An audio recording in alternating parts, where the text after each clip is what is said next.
The marble steps turned red with blood before anyone understood what they were witnessing. One shove. That's all it took for Officer Derek Thompson to destroy his career, expose a criminal empire, and prove that arrogance has a price. The elderly woman he'd just assaulted, papers scattered around her broken body, wasn't just anyone. She was Federal Judge Eleanor Washington, and those papers, indictments with his name on them. What happens next will. Jen Han, Chicago forever. Stay until the end and comment your city so I can see how far this story reaches. The wind cut through Chicago's Federal Plaza like a knife that November morning, carrying the bitter promise of winter and something else. Something that felt like change, though nobody knew it yet. The kind of cold that made your bones ache and your breath visible. The kind that made people hurry with their heads down, collars up, thinking only of getting inside, getting warm, getting through another day. Eleanor Washington moved slowly up those courthouse steps, each one a small mountain to her 70-year-old knees. Her burgundy coat, the good wool one she'd bought 20 years ago, and maintained with the same care she'd given everything in her life, flapped in the wind. In her arms, she clutched a manila envelope thick with documents. Papers that had taken 6 months to compile. Papers that would change everything. She didn't see Officer Derek Thompson until it was too late. Thompson stood at the top of the steps, 32 years old, and every inch of him screaming authority he hadn't earned. 6'2" shoulders, broad under his courthouse security uniform, jaw tight with the kind of anger that had been simmering since he'd rolled out of bed that morning. His shift had started at 6 a.m., and already he'd had to deal with 3 protesters, a malfunctioning metal detector, and a supervisor who'd questioned his overtime reports. Again. He was in no mood for delays, no mood for confusion, and definitely no mood for some old woman moving like she had all the time in the world. "Move it along," he barked, not even looking at Eleanor's face. Just another body, just another person in his way. Eleanor paused, one hand on the cold metal railing, catching her breath. The steps were steeper than she remembered, or maybe she was just more tired than she'd thought. The envelope felt heavier, with each step weighted with more than just paper, weighted with truth, with justice, with the kind of evidence that couldn't be ignored or buried or explained away. "Excuse me," she said, her voice carrying the refined cadence of someone who'd spent 40 years in courtrooms commanding respect without ever raising her voice. Thompson's head snapped around. His eyes, cold blue, dismissive, barely registered her. He saw what he expected to see, an elderly black woman, moving too slow. Probably confused, definitely not important enough to warrant his patience. "I said, move along, Grandma." He took a step toward her, his hand already reaching out. "You're blocking the entrance." There were maybe a dozen people on the steps that morning. A young lawyer in a suit too big for his frame, rushing to his first hearing. A mother with 2 children there for a custody proceeding. A journalist named Rachel Chen, who'd come early to cover a corruption trial and happened to be checking her phone at the exact wrong moment, or the exact right moment, depending on how you looked at it. Rachel's thumb paused over her email. Something in Thompson's tone made her look up, made her hand drift toward her bag where her phone was buried, thinking maybe she should. "Young man," Eleanor said, straightening, despite the pain in her back, despite the weight of the envelope, despite the cold that had settled into her joints like unwelcome guests. "I'm not blocking anything. I'm simply—" "I don't care what you're simply doing." Thompson's hand closed around her shoulder fingers, digging in hard enough to bruise. "I told you to move." Time has a way of stretching in moments like these. Later people would describe it differently. The lawyer would say it happened in a blink. The mother would say she saw it coming, but couldn't move fast enough to stop it. Rachel would say her finger hit record on her phone purely by instinct. Some journalist's sixth sense, screaming that something was about to go very, very wrong. What they all agreed on was this. Officer Derek Thompson shoved Eleanor Washington with both hands, putting his full weight behind it, and she didn't have a chance. Eleanor's feet clad in sensible black flats she'd worn for comfort, not for the traction that might have saved her, slipped on the marble. The envelope flew from her hands, papers exploding into the air like startled birds. Her body twisted as she fell, arms flailing for something, anything to grab onto. The railing was too far. The world tilted sideways. And then she was tumbling. Step. Impact. The crack of bone against marble. Step. Pain. Bright and sharp and everywhere at once. Step. Blood. Warm against the cold stone. Step. Papers settling around her like snow, like evidence, like the truth coming to rest where everyone could see it. Eleanor landed at the bottom of the steps, in a heap of burgundy wool and scattered documents. Her glasses had flown off her face. Blood ran from a cut above her eyebrow, stark red against her dark skin. Her wrist was bent at an angle that made Rachel gasp, and the mother turned her children's faces away. For a moment, everything stopped. "Oh my God!" The young lawyer dropped his briefcase, already moving down the steps. "Oh my God! Somebody call 911! Thompson stood at the top of the stairs, hands still extended from the shove, his face a mask of irritation that hadn't quite caught up to what he'd done. "She should have moved when I told her to. You pushed her." Rachel was already on her phone, but not calling 911. Her video was still recording, capturing everything. Thompson's face, the blood, the papers, the casual cruelty in his voice. "She was blocking the entrance," Thompson said. Like that explained it. Like that made it okay. Like shoving a 70-year-old woman down 20 marble steps was a reasonable response to minor inconvenience. The mother had already called 911, her voice shaking as she spoke to the dispatcher. "Federal Courthouse. Woman fell. No, she was pushed. Yes, by an officer. She's bleeding. Please hurry." At the bottom of the steps, Eleanor struggled to push herself up on her good arm. Everything hurt. Her head spun. But her mind was crystal clear.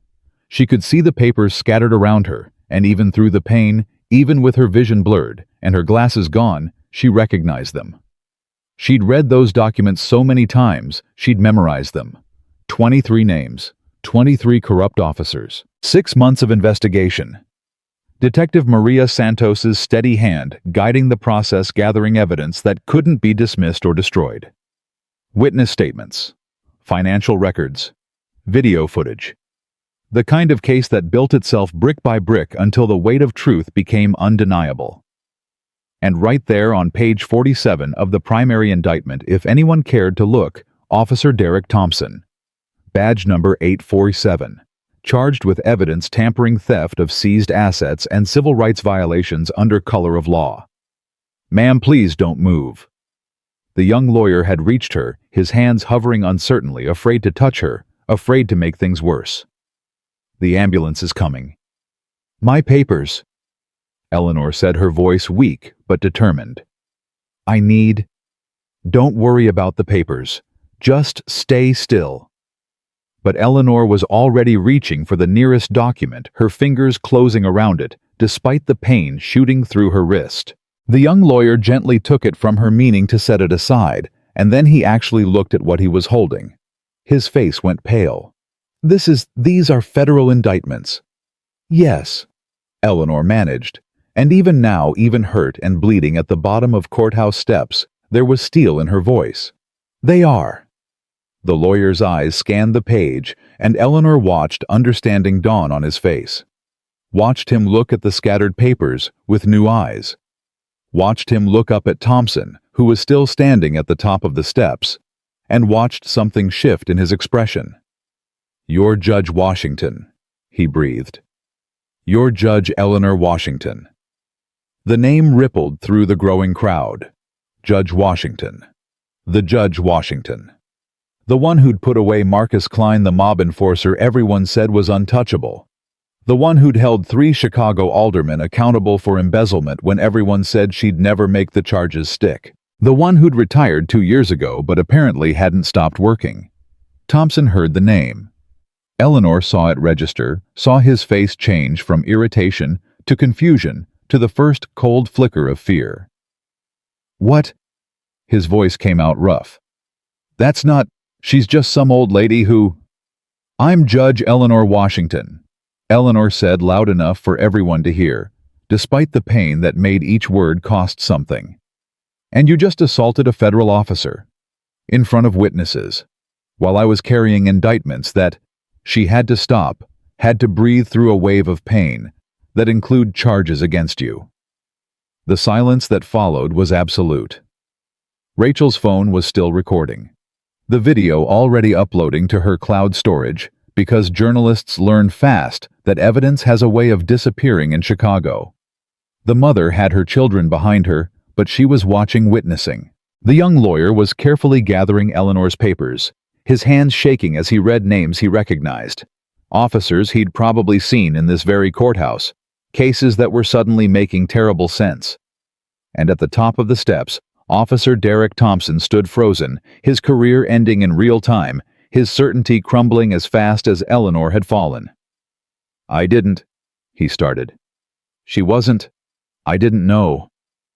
"You didn't know because you didn't ask," Eleanor said, and now her voice carried something beyond pain, beyond anger.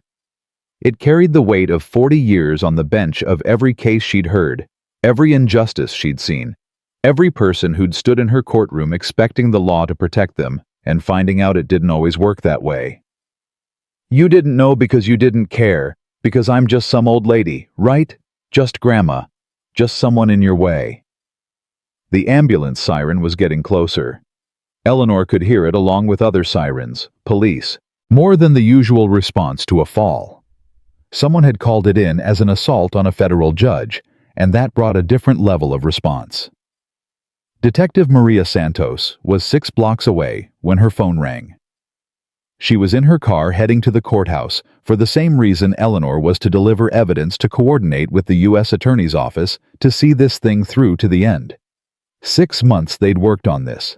6 months of late nights and careful documentation, and watching their backs because they were going after cops, and cops knew how to make problems disappear.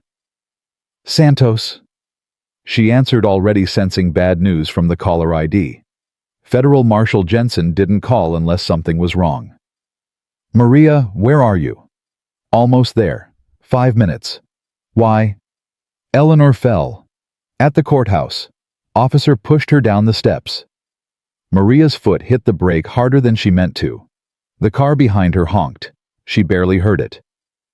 "What is she?" "Ambulance is there now. She's conscious alert." "But Maria..." Jensen's voice dropped. "It's on video. The whole thing. And the papers she was carrying got scattered everywhere. People are reading them." "Oh God." Maria's hands tightened on the steering wheel. They'd planned to deliver those indictments quietly, professionally, through the proper channels, sealed until the arrests could be coordinated.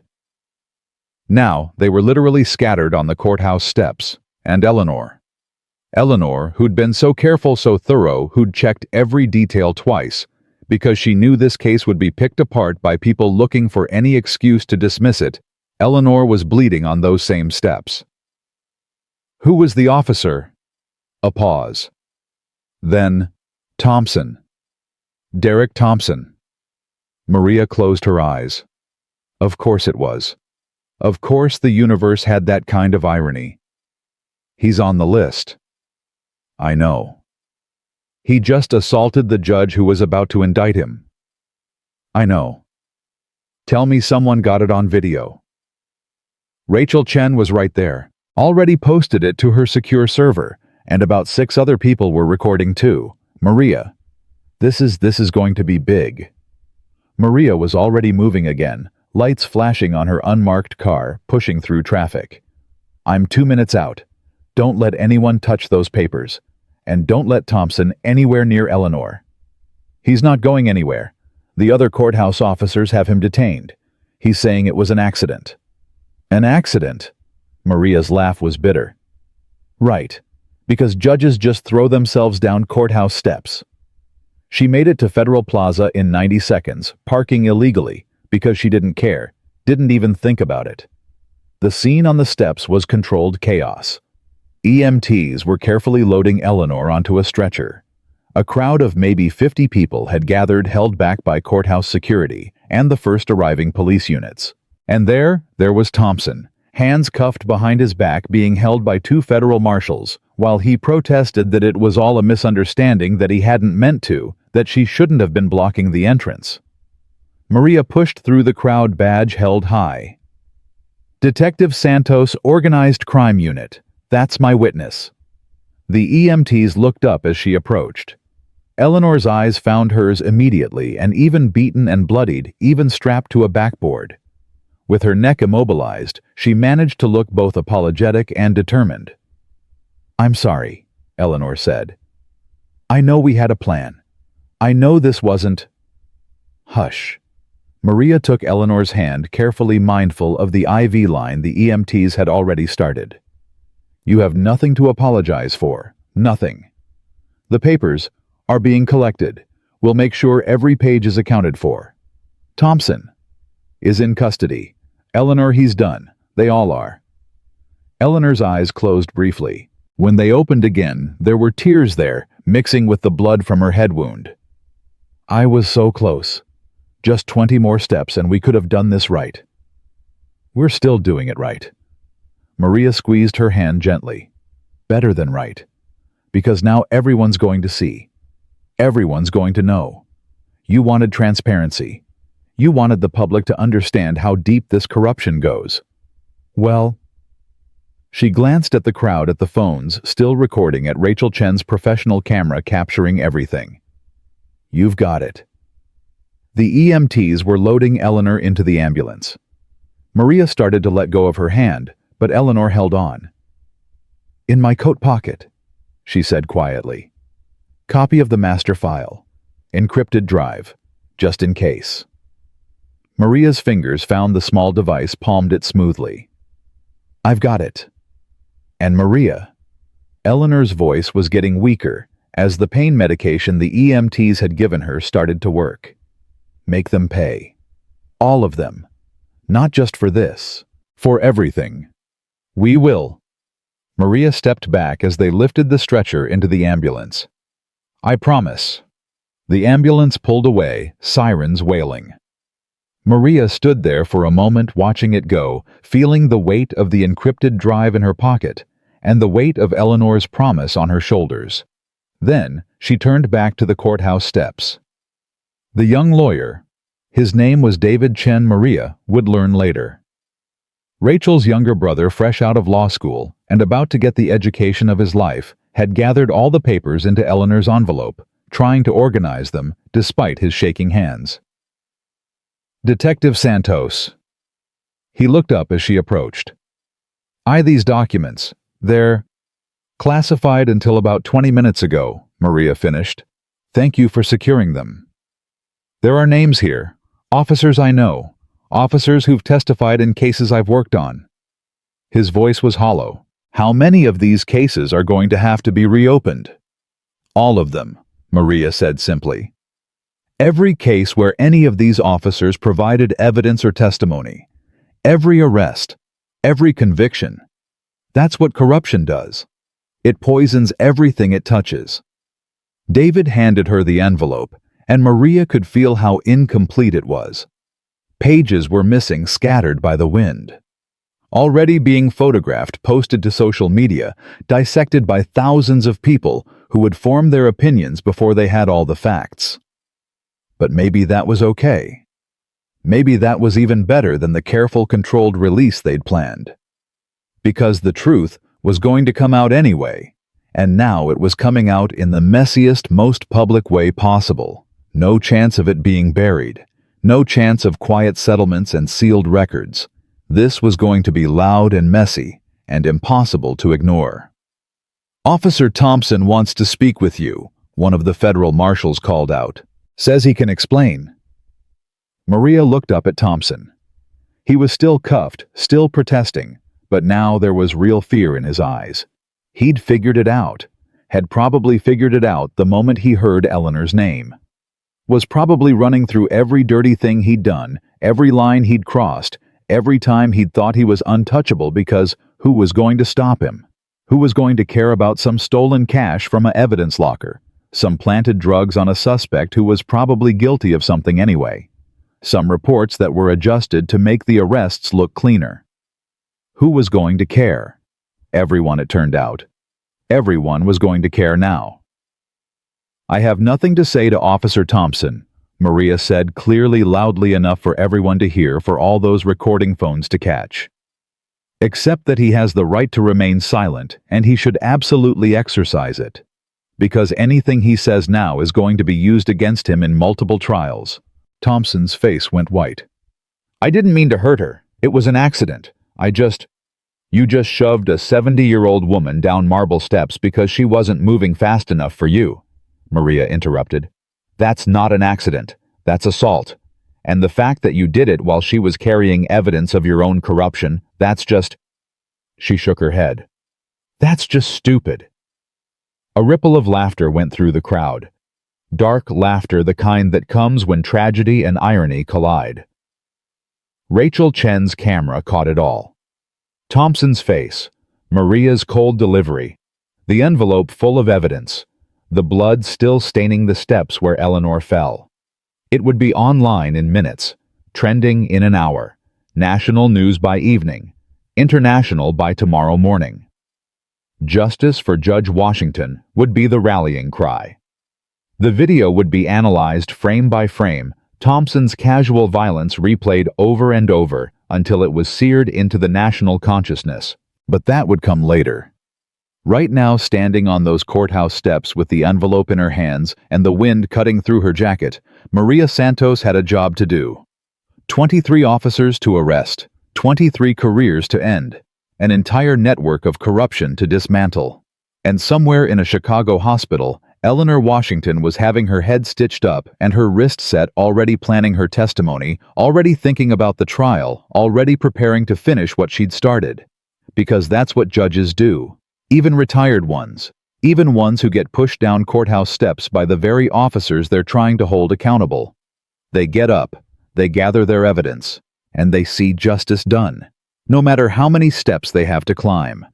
The hospital waiting room smelled like disinfectant and bad coffee, and Maria Santos had been staring at the same poster about hand hygiene for 20 minutes when her phone started buzzing like a swarm of angry bees. Text messages flooded in faster than she could read them. Calls from reporters, from other detectives, from the U.S. Attorney's Office, from officers she'd worked with for years who were suddenly very interested in whether their names were on any lists. She ignored them all except one. Captain Richard Morrison, her commanding officer at the Organized Crime Unit. The man who'd greenlit this investigation 6 months ago, when everyone else said she was crazy for going after cops. "Tell me Eleanor's okay," Morrison said the moment she answered. Broken wrist, 12 stitches in her head, bruised ribs, possible concussion. They're keeping her overnight for observation.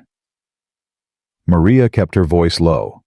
The waiting room wasn't empty, and she'd learned long ago that walls had ears in Chicago. "But she's tough, Richard. She's already asking when she can give her statement. The video's everywhere. I've had 3 news vans outside the precinct for the last hour. The mayor's office called twice. The FBI called. The goddamn White House press secretary's office called asking for comment." Maria closed her eyes. "It's only been an hour." Welcome to the modern age. One shove caught on camera, and suddenly everyone cares about police corruption. Morrison's voice was bitter, but Maria knew it wasn't directed at her. He'd been fighting this fight longer than she had. "I need you to walk me through this, all of it, because people are asking questions I can't answer without clearance." "Where do you want me to start?" "Start with how a retired federal judge ended up carrying unsealed indictments up courthouse steps by herself." Maria leaned back in the uncomfortable plastic chair, feeling every hour of sleep she hadn't gotten over the past 6 months. She wasn't supposed to be alone. I was supposed to meet her there. We had an appointment with the U.S. Attorney at 9. But Eleanor, you know how she is. She got there early. That's not what I'm asking, and you know it. "I know." Maria watched a nurse hurry past, arms full of charts. "Richard, this started because of Marcus Webb." The name hung in the air between them. Marcus Webb, 23 years old, shot in his own apartment during a drug raid that found 3 ounces of cocaine. Except Marcus's girlfriend swore he was clean, swore those drugs weren't there when she left for work that morning, swore the officers who raided the place had smirked when they brought her in to identify his body. Webb's case was closed, Morrison said carefully.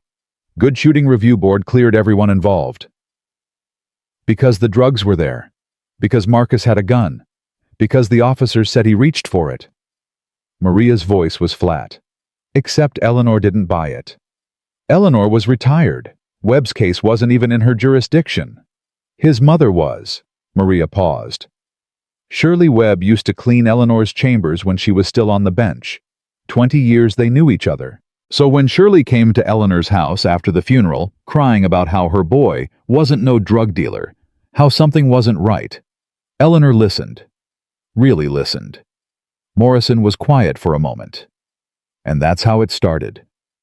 That's how it started. Eleanor pulled the case files. She still had clearance technically. Found inconsistencies in the police reports. Timeline issues. Evidence logs that didn't match the booking photos. Small things. Easy to overlook if you weren't looking for them. But she was looking. She was looking. Maria stood up, needing to move. Needing to do something with the energy that always came when she talked about this case. She called me 3 months later. Asked if I could check something for her off the books. I owed her. She'd given character testimony for my sister when she was trying to get custody of her kids back. So I looked. The investigation had started small. Just Maria making quiet inquiries during her lunch breaks, running searches that didn't go through official channels, talking to people who didn't trust cops but might trust a detective who came alone without backup, without attitude. Webb's raid was led by Officer James Patterson, Maria continued. Good record, 15 years on the force, 3 commendations. But I started looking at his other raids. Found 7 cases in 2 years where suspects were shot and drugs were found. High amounts. Street value in the thousands. That's not unusual for narcotics. No, but here's what was unusual: the booking photos.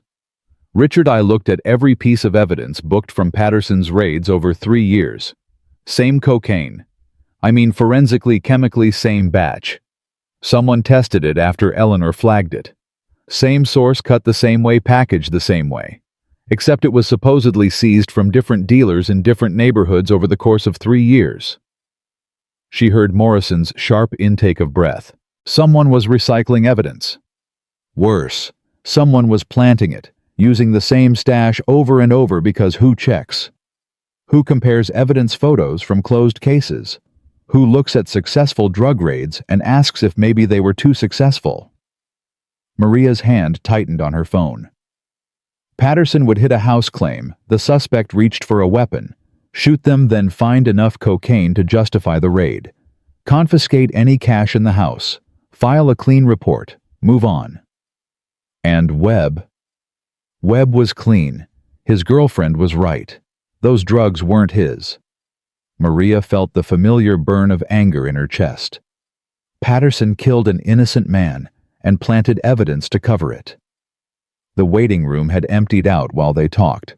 Just Maria and an elderly man dozing in the corner and a janitor slowly working his way across the floor with a mop. She lowered her voice anyway. But here's where it got complicated. Eleanor wanted to expose Patterson, take it to internal affairs. I said no. Why?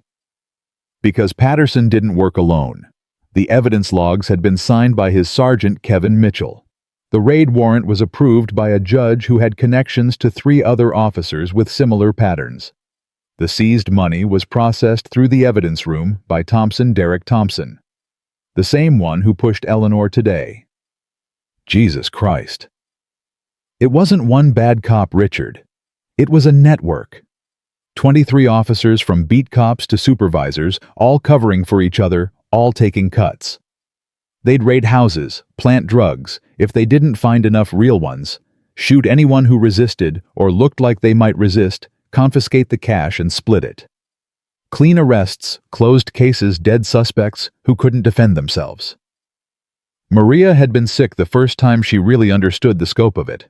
Not just bad cops, not just a few officers crossing lines, but a coordinated, organized system of corruption that had been running for at least 5 years, maybe longer. How many Marcus Webbs had there been? How many people shot in their own homes? Drugs planted beside their bodies. Families left grieving and confused because they knew something was wrong, but no one would listen. Eleanor and I spent 6 months documenting everything, Maria said. Every raid, every shooting, every piece of evidence that didn't make sense. We found 12 cases where the same batch of cocaine showed up. We found financial records showing deposits to offshore accounts. We found 3 witnesses willing to testify that officers threatened them into silence. We built a case that couldn't be dismissed or buried. And you kept it quiet. We had to. These weren't street criminals, Richard. These were cops who knew how evidence disappeared, who knew how witnesses got intimidated, who had friends in internal affairs and the DA's office and probably our own department. If they knew we were investigating them, it all goes away. The evidence vanishes. The witnesses recant. Eleanor and I end up looking like we're on a witch hunt. So you went federal. We went federal. Maria checked the hallway, making sure no one was close enough to hear. Eleanor still had contacts in the U.S. Attorney's Office. We spent 3 months with a federal prosecutor building RICO charges: conspiracy, civil rights violations under color of law, evidence tampering, theft, and for Patterson specifically murder charges for Marcus Webb and 2 others we could prove were clean. Morrison was quiet for a long time. When he spoke again, his voice was heavy. This is going to destroy the department. The department destroyed itself, Maria said bluntly. We're just documenting it. How many cases get overturned? Every case where any of these 23 officers provided evidence or testimony. Defense attorneys are going to have a field day. People who pleaded guilty are going to demand new trials. People who are currently in prison are going to appeal. Richard, we're talking about hundreds of cases, maybe thousands. And the public is watching a video of a courthouse officer shoving a 70-year-old federal judge down marble steps while she's carrying evidence of his corruption. What do you think the public's going to say? Before Morrison could answer, Maria's phone beeped with an incoming call. U.S. Attorney's Office. Richard, I have to go. It's probably about the indictments. Keep me posted. And Maria, watch your back. These officers have friends. Once they realize how deep this goes. I know. Maria had been watching her back for 6 months, checking her car for tampering every morning, varying her route home, keeping copies of everything in 3 separate locations because she'd seen how evidence had a way of disappearing in Chicago. I will. She switched calls. Detective Santos. Maria, it's Jennifer Kwan. The assistant U.S. attorney sounded stressed. Please tell me you have copies of those indictments. Encrypted drive in my possession. Eleanor had it in her coat pocket. Thank God. Kwan exhaled sharply. The ones from the courthouse steps are all over social media. Partial documents out of context with people filling in their own interpretations. We need to get ahead of this. Press conference in 2 hours. We're unsealing everything. Everything. All 23 indictments. The whole investigation. We were going to wait until we had everyone in custody, but that's not an option anymore. Judge Washington made this very public, so we're going public too. Maria felt something loosen in her chest. Relief, maybe. Or just exhaustion. What do you need from me? Your testimony. Eleanor's once she's cleared by doctors. And Maria... Kwan hesitated. Be prepared. This is going to get ugly. These officers have families, friends, lawyers. They're going to fight back. They're going to say this is a witch hunt, that you and Eleanor had a vendetta, that the evidence was manufactured. Let them say it. Maria was already moving toward the elevator toward Eleanor's floor. We have 12 dead bodies. We have financial records. We have witnesses. We have forensic evidence. Let them try to explain it away." Eleanor was awake when Maria reached her room, propped up in bed with her wrist in a cast and her head wrapped in white bandages. She looked small in the hospital bed, older than her 70 years, but her eyes were sharp when they met Maria's. "Tell me you have the drive," Eleanor said immediately. "Got it." Maria pulled it from her pocket, held it up. "And the U.S. Attorney's Office is going public in 2 hours. Press conference. Full disclosure." Eleanor closed her eyes briefly. "Good. That's good. How are you feeling?" "Like I fell down 20 marble steps." A ghost of a smile crossed Eleanor's face. "But I felt worse. Did they get Thompson?" "In custody. Federal marshals have him. He's not going anywhere." "And the others?" "Arrest warrants are being issued now. They'll start executing them tonight. Coordinated raids. FBI's involved now, helping with logistics. They want to grab everyone before word spreads." Maria pulled a chair close to the bed. "Eleanor, you need to rest. The doctor said." "The doctor can say whatever he wants." Eleanor tried to sit up straighter, winced, gave up. "I need to be at that press conference. You need to be in this bed recovering. Maria." Eleanor's voice was firm despite her obvious pain. "Those officers don't get to hide behind lawyers while I'm lying in a hospital bed. The public needs to see what happened. They need to see my face. They need to understand that this isn't abstract corruption. It's real violence committed by people who thought they were above consequences."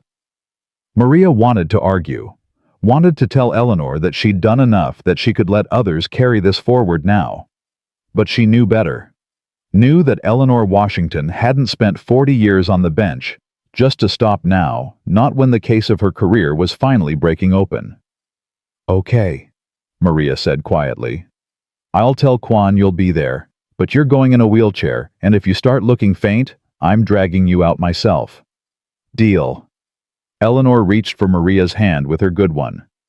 "Thank you for believing me when everyone else thought I was a retired judge who couldn't let go. You were right to not let go."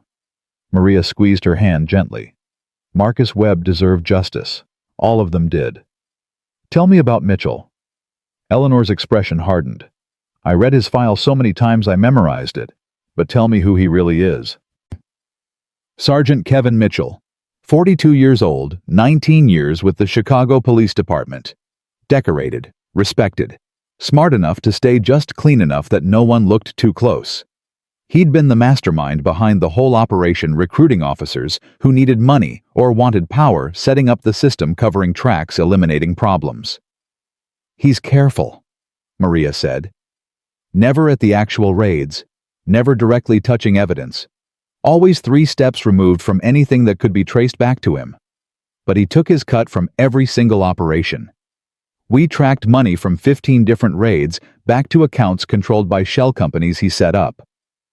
"Will it stick, the charges?" RICO charges were designed for exactly this: organized criminal enterprise, conspiracy. We don't need to prove he personally planted evidence, we just need to prove he was the head of an organization that did. And we can. Maria's voice was firm. "We have paper trails, we have witnesses. We have Thompson, who's probably going to flip the moment he realizes how much trouble he's in. And Patterson, James Patterson, the officer who'd started this whole thing by killing Marcus Webb." Maria's jaw tightened. "Federal murder charges, civil rights violations, evidence tampering. If convicted, he's looking at life without parole." Eleanor nodded slowly. "Shirley Webb needs to know. When this all comes out, when they announce the charges, she needs to hear it from us first, not from the news. I'll call her." Maria had Shirley Webb's number memorized, had spent hours in the woman's kitchen over the past 6 months listening to stories about Marcus, the boy who'd wanted to be a teacher, who'd tutored neighborhood kids for free, who'd never touched drugs, never been in trouble, never given anyone reason to think he was anything but a good kid trying to make his way in a hard world. Patterson had shot him 3 times. Center mass. Professional grouping. Then planted cocaine beside his body and claimed self-defense. Maria's phone rang again. "Morrison." Santos, turn on the news. Any channel. She grabbed the remote, flipped on the TV mounted in Eleanor's room. Every news channel was showing the same thing, the video from the courthouse steps. They'd slowed it down, analyzed every frame. Thompson's hand on Eleanor's shoulder. The shove. The fall. The papers scattering. And now they had names to go with the papers, because someone had photographed the indictments clearly enough to read them.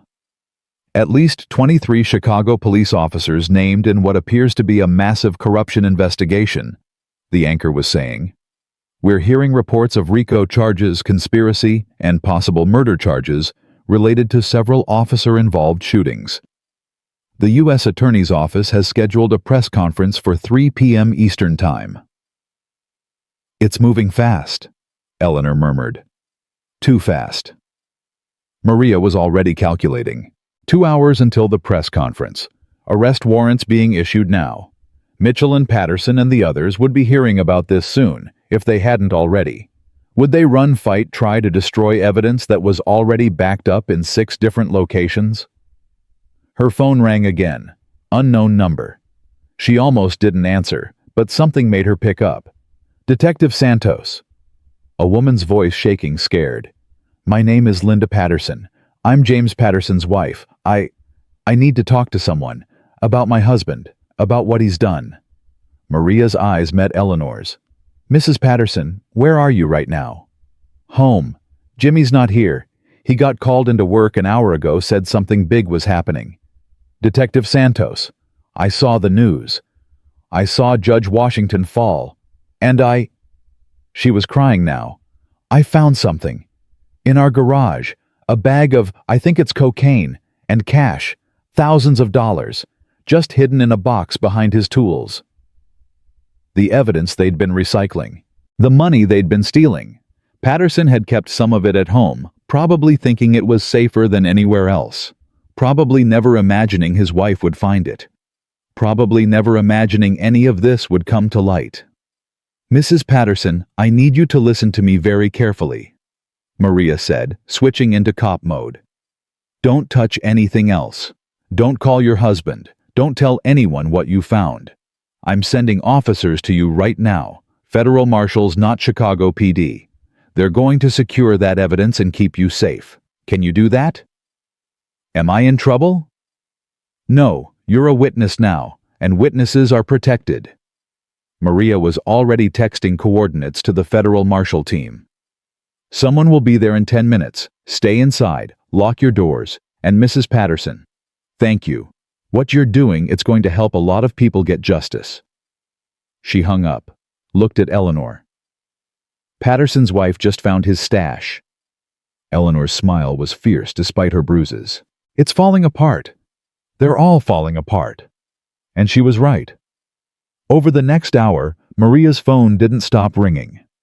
Officers calling in sick suddenly. Lawyers demanding to know if their clients were on the list.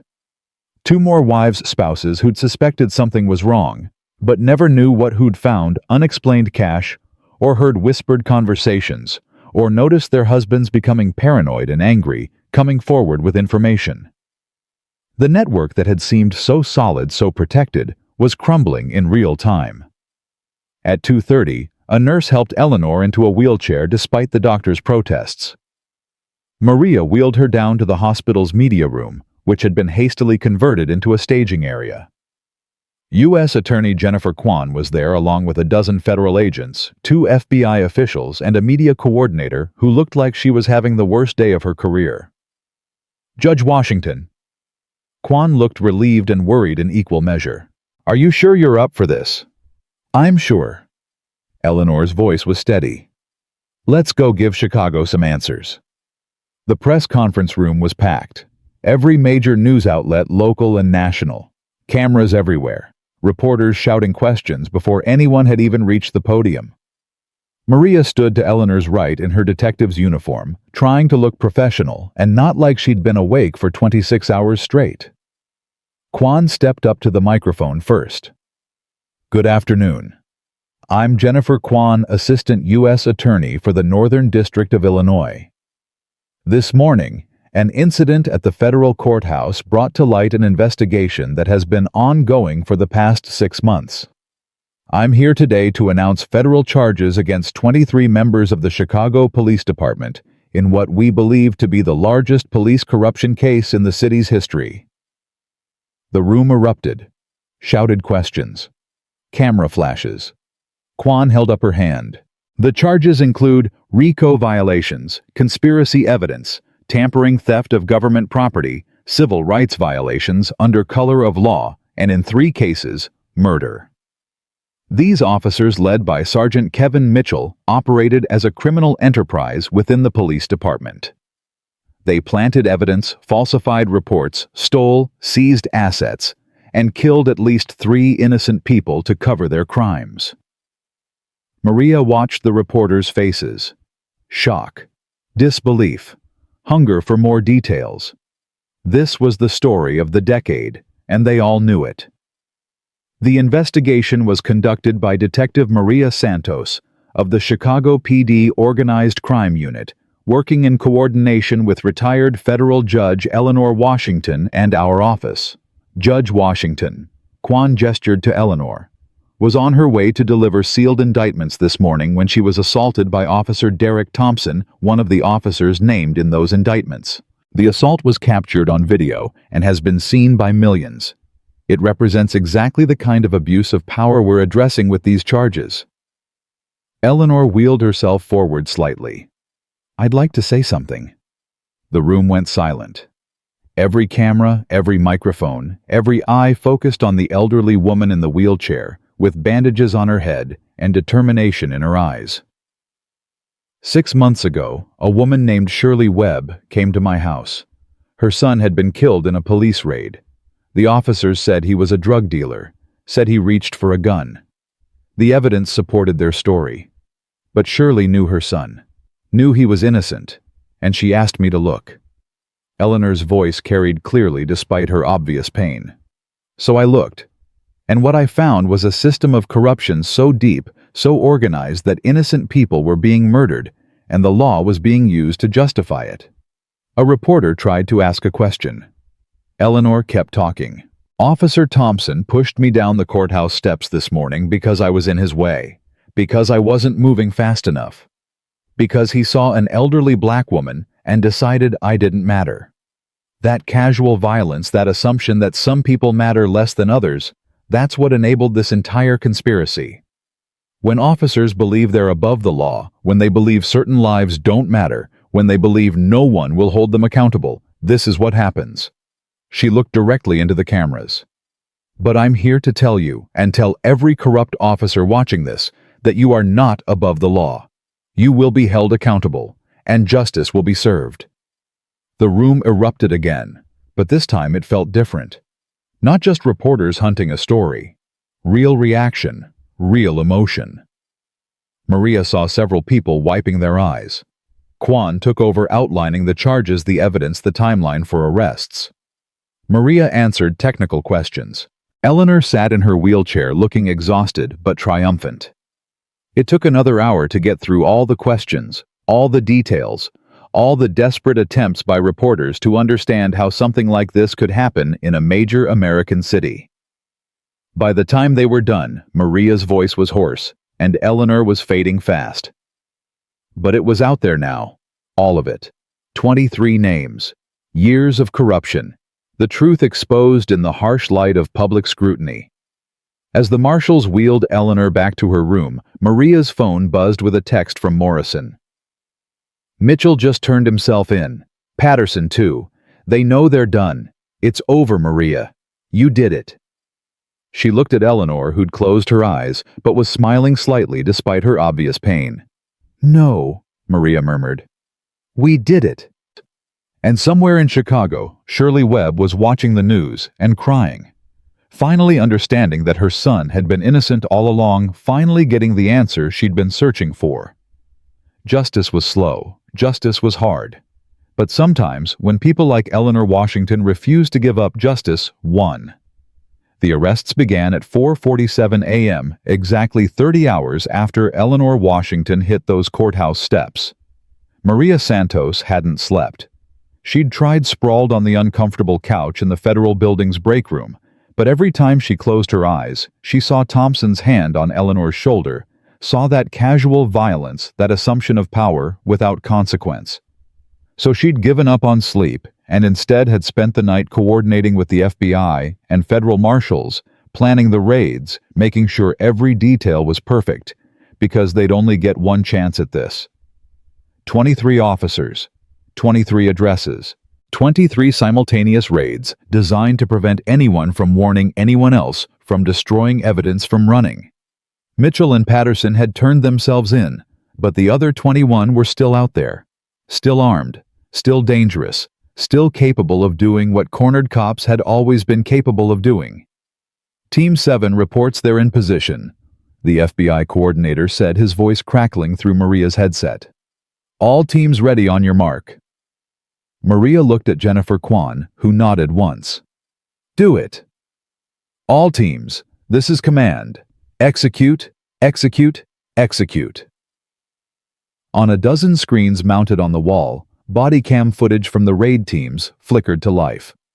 Maria watched federal agents approach houses and neighborhoods across Chicago, watched them knock on doors with arrest warrants in hand, watched some officers answer peacefully, hands already raised, faces resigned, watched others try to run, try to fight, try to bargain their way out of something that was already inevitable. Officer Marcus Chen answered his door in pajama pants and a t-shirt, his 3-year-old daughter on his hip. He read the warrant, kissed his daughter's head, handed her to his crying wife, and put his hands behind his back without a word. Professional to the end, even as his life fell apart. Officer Robert Hayes tried to flush evidence down his toilet, $12,000 in stolen cash that clogged the pipes and overflowed onto his bathroom floor, while agents kicked in his door. He was tackled in his hallway screaming about his rights, about how this was all a setup, about how they had no proof. Officer Sarah Mitchell. Kevin Mitchell's younger sister, recruited into the scheme 2 years ago, when she needed money for her mother's cancer treatment, sat at her kitchen table and sobbed while agents searched her apartment. I told Kevin it was wrong, she kept saying. I told him we should stop, but he said we were in too deep. He said we'd all go down if anyone talked. Maria watched it all, feeling nothing. No satisfaction, no triumph. Just exhaustion and a grim sense of necessity. These were cops, people she'd worked with, eaten meals with, trusted to have her back, and they'd thrown it all away for money, for power, for the thrill of being untouchable. Team 12 has a problem, someone said. Officer Daniels isn't home. Neighbors say they saw him leave around midnight with suitcases. Issue a bolo, Kwan ordered immediately. Notify airports, train stations, border crossings. If he ran, we'll find him. By 6 a.m., 20 of the 23 officers were in custody. Daniels was in the wind. Officer Thomas Wright was in the ICU after suffering a heart attack when agents arrived at his door. And Officer Jennifer Morrison, no relation to Captain Morrison, had barricaded herself in her apartment with her service weapon, refusing to come out. She's on the phone with a crisis negotiator, the tactical commander reported. Says she's not going to prison. Says she'd rather die. Maria grabbed her jacket. I'm going over there. Detective, that's not necessary. We have trained negotiators. Morrison and I went through the academy together. She knows me. Let me try. Kwan hesitated, then nodded. You have 30 minutes. After that, tactical goes in. The drive to Morrison's apartment took 15 minutes through early morning traffic sirens clearing the way. Maria arrived to find the building surrounded by federal agents, tactical teams in position, neighbors evacuated to safe distances. The crisis negotiator, a calm-voiced FBI agent named Patterson, no relation to James Patterson, was on the phone trying to establish rapport. She's not responding well, Patterson told Maria quietly. Keeps saying she's sorry, that she never meant for anyone to get hurt. Classic guilt spiral. She's unstable. Maria took the phone. Jennifer, it's Maria Santos. Remember me? Silence. Then, Maria. God, Maria, how did it come to this? I don't know, Jen. But I know you're better than this. I know you didn't want it to end this way. I can't go to prison. Jennifer's voice was ragged, desperate. Do you know what they do to cops in prison? Do you know what my life will be? It doesn't have to end today. Put the gun down, walk out that door, and let's figure this out together. You don't understand. Kevin, he said it was just a little extra money, that we deserved it for the risks we took, that the dealers and criminals wouldn't miss it anyway. Jennifer was crying now. I never wanted anyone to die. I didn't know Patterson was killing people. I swear I didn't know. Maria's jaw tightened. But you knew something was wrong. You knew the evidence wasn't clean. You knew the money was stolen. I needed it. My student loans, my car payment, my mother's medical bills. I was drowning Maria. And Kevin made it seem so easy, so justified. Nothing justifies what you did. Nothing justifies what any of you did. Maria kept her voice firm, but not harsh. But you can still do the right thing now. You can testify. You can help us understand how deep this goes. You can help make sure every single person you hurt gets justice. I don't want to die. Jennifer's voice broke completely. Maria, I'm so scared. I don't want to die. Then don't. Put the gun down and open the door. Right now. Do the brave thing, Jen. Do the right thing. The seconds stretched. Maria could hear Jennifer breathing on the other end of the line, could hear her crying, could almost feel her weighing options that all felt impossible. Life in prison, or death by her own hand. Those were the choices left when you crossed lines you couldn't uncross. Okay. Jennifer's voice was barely a whisper. Okay. I'm putting it down. I'm opening the door. The tactical team tensed. Maria held her breath. And then Jennifer Morrison walked out of her apartment, hands raised, face streaked with tears, looking like exactly what she was, a cop who'd lost her way and was about to pay the price for it. Federal agents moved in immediately, cuffing her, reading her rights. Jennifer just nodded, still crying, all the fight gone out of her. As they led her past Maria, she stopped. Tell Eleanor I'm sorry. Tell her I'm so sorry. Maria didn't respond. Sorry wasn't enough. Sorry didn't bring back Marcus Webb or the others. Sorry didn't undo the lives destroyed by planted evidence and false arrests. Sorry was just a word people said when they got caught. By 8 a.m., all 23 officers were in custody, except for Daniels, who was found 6 hours later trying to board a bus to Mexico with $40,000 in cash and a fake passport. The news was everywhere. Every channel, every website, every social media platform exploded with the story. Chicago's corruption scandal, the judge who wouldn't give up, the detective who risked everything, the network of cops who'd operated like mobsters. Justice for Judge Washington had evolved into Justice for Chicago, and then simply Justice Now. Protests formed outside police headquarters. Not the angry, violent kind, the determined, organized kind. People holding signs with Marcus Webb's face. Shirley Webb, standing in front of cameras, finally able to say her son's name without people assuming he was guilty. My Marcus was innocent, she told a reporter, her voice strong, despite her tears. They killed my boy and made him look like a criminal. But Judge Washington, she believed me when no one else would. She gave my son his name back. Maria watched the interview from Eleanor's hospital room, where she'd returned after the Morrison situation resolved. Eleanor was sitting up now, eating terrible hospital eggs, with her good hand looking frustrated by her limitations, but alert and engaged. Shirley's going to be okay, Eleanor said quietly. It doesn't bring Marcus back. Nothing brings them back. But at least now she knows the truth. The defense attorneys are already circling. Maria scrolled through her messages. I've got requests from 15 different lawyers wanting to reopen cases. Every conviction where one of these officers testified is being challenged. Good. That's how it should be. Eleanor pushed her eggs away, clearly done pretending they were edible. How many cases total? Preliminary count 347. That's just what we can identify immediately. Could be more. Eleanor closed her eyes. 347 lives potentially destroyed by corrupt evidence. How many are in prison right now? 112. Get me a list. Every name, every case, every detail. Eleanor's voice was firm. We owe them that much. We owe them the truth and a chance to prove their innocence. Eleanor, you're supposed to be resting. I'll rest when this is finished. Eleanor fixed Maria with a look that had probably terrified hundreds of attorneys over the years. We started this to get justice for Marcus Webb. But it's bigger than that now. It's about every person these officers touched, every family they destroyed, every life they ruined. We finish this, Maria. All of it. Over the next 72 hours, Chicago transformed. The mayor held emergency meetings with community leaders. The police superintendent resigned. The city council called for a complete overhaul of the department.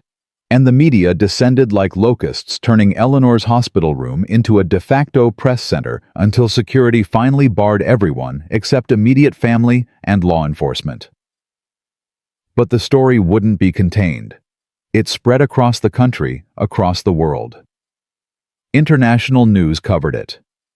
The BBC, Al Jazeera, Deutsche Welle, Tokyo Broadcasting Networks.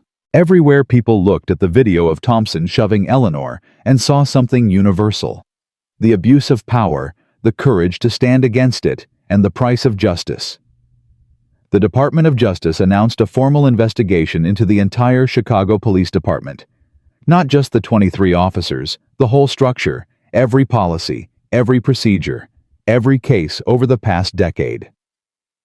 This is what we wanted, Maria told Eleanor during one of the brief, quiet moments they managed to steal. This is exactly what we hoped would happen. So why does it feel so overwhelming? Because it is overwhelming. Eleanor adjusted her position in the bed, wincing at the pain. We pulled on one thread and the whole tapestry unraveled. But Maria... She reached for Maria's hand. That tapestry was already rotten. It needed to unravel. Better now in the light where we can see how bad it really is than letting it continue in the dark. The preliminary hearings began 3 weeks later. Eleanor was out of the hospital by then, staying at Maria's apartment because her own house had become a media circus, and because Maria insisted someone needed to make sure she didn't push herself too hard too fast. They'd fallen into an odd rhythm, Eleanor doing physical therapy exercises in the morning, while Maria coordinated with prosecutors, both of them spending evenings reviewing case files and preparing testimony. The courtroom was packed for Mitchell's hearing. As the architect of the entire conspiracy, he drew the most attention. Every seat filled. Media squeezed into every available space. Sketch artists worked frantically because cameras weren't allowed. And in the front row of the gallery, Shirley Webb sat with 12 other families who'd lost loved ones to police shootings that were now being questioned.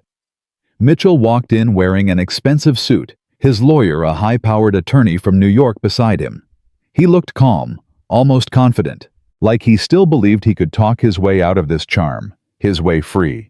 Use his 19 years of experience and connections to make this all go away.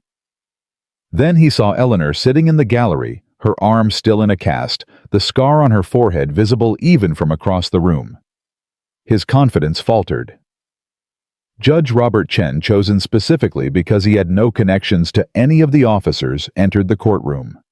Be seated. We're here for the preliminary hearing in United States versus Kevin Mitchell. Let the record show all parties are present. Ms. Kwan. Jennifer Kwan stood. Your Honor, the government is ready to proceed. We have 47 witnesses prepared to testify, 300 pages of documentary evidence and forensic analysis showing a pattern of corruption spanning 5 years and resulting in at least 12 deaths, 347 potentially false convictions, and the theft of approximately $2.3 million in seized assets. Mitchell's lawyer shot to his feet. Your Honor, these charges are absurd. Sergeant Mitchell is a decorated officer with 19 years of exemplary service. This investigation was conducted by a retired judge with a personal vendetta, and a detective with a history of careful counselor. Judge Chen's voice was cold. Judge Washington is a respected member of this court who was assaulted while performing her civic duty. I'd suggest you choose your next words very carefully. The lawyer swallowed. My apologies, Your Honor, but the fact remains that this case is built on circumstantial evidence and the testimony of officers who are trying to reduce their own sentences by implicating my client. Then you'll have ample opportunity to cross-examine those witnesses at trial. Judge Chen looked at the evidence list. Ms. Kwan, walk me through your strongest evidence. What followed was 3 hours of detailed testimony. Financial records showing money flowing from evidence lockers to offshore accounts. Forensic analysis of the recycled cocaine. Witness statements from Linda Patterson, from Jennifer Morrison, from 3 other officers who'd already taken plea deals in exchange for testimony. Phone records, text messages, recordings. Maria watched Mitchell's face as each piece of evidence was presented. Watched his confidence erode. Watched him lean over to whisper frantically to his lawyer. Watched him realize, probably for the first time, that he wasn't going to walk away from this.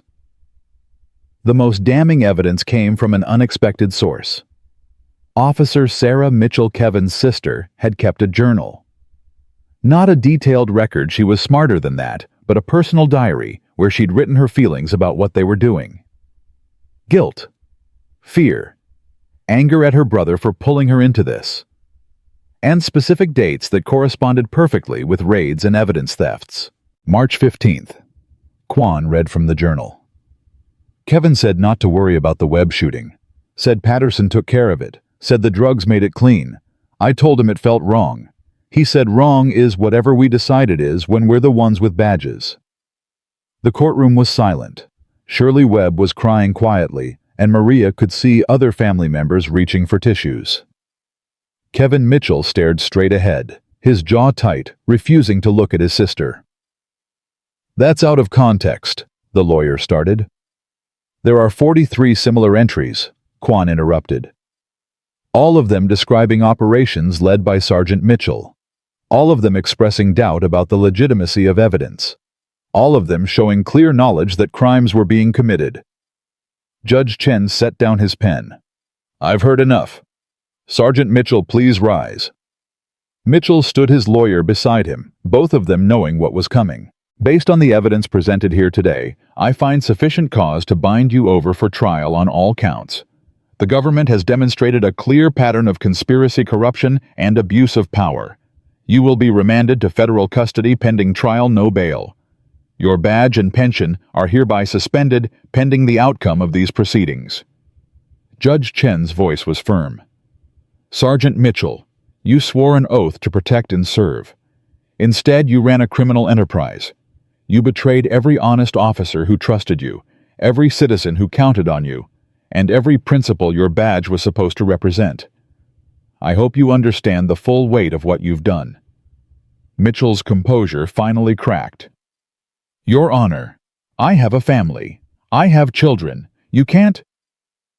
Marcus Webb had a mother, Judge Chen said quietly.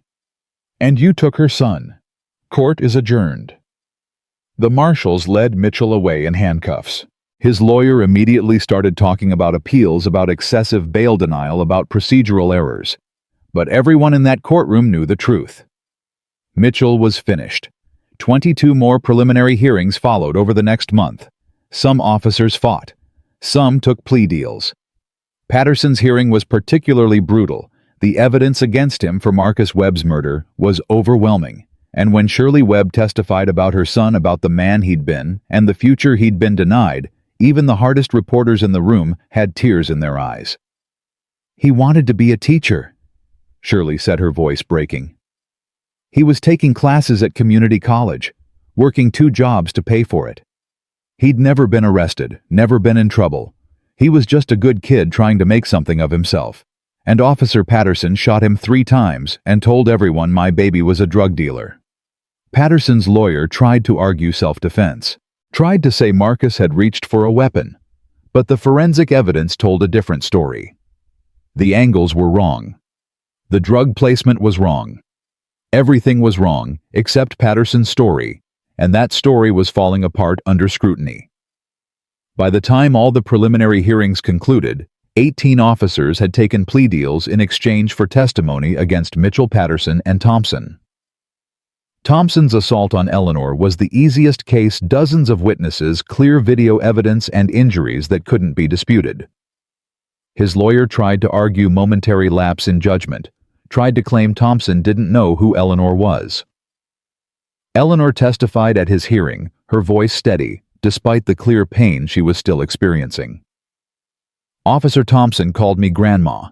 He told me to move along, and when I didn't move fast enough for his liking, he used physical force against a 70-year-old woman who was simply trying to enter a public building.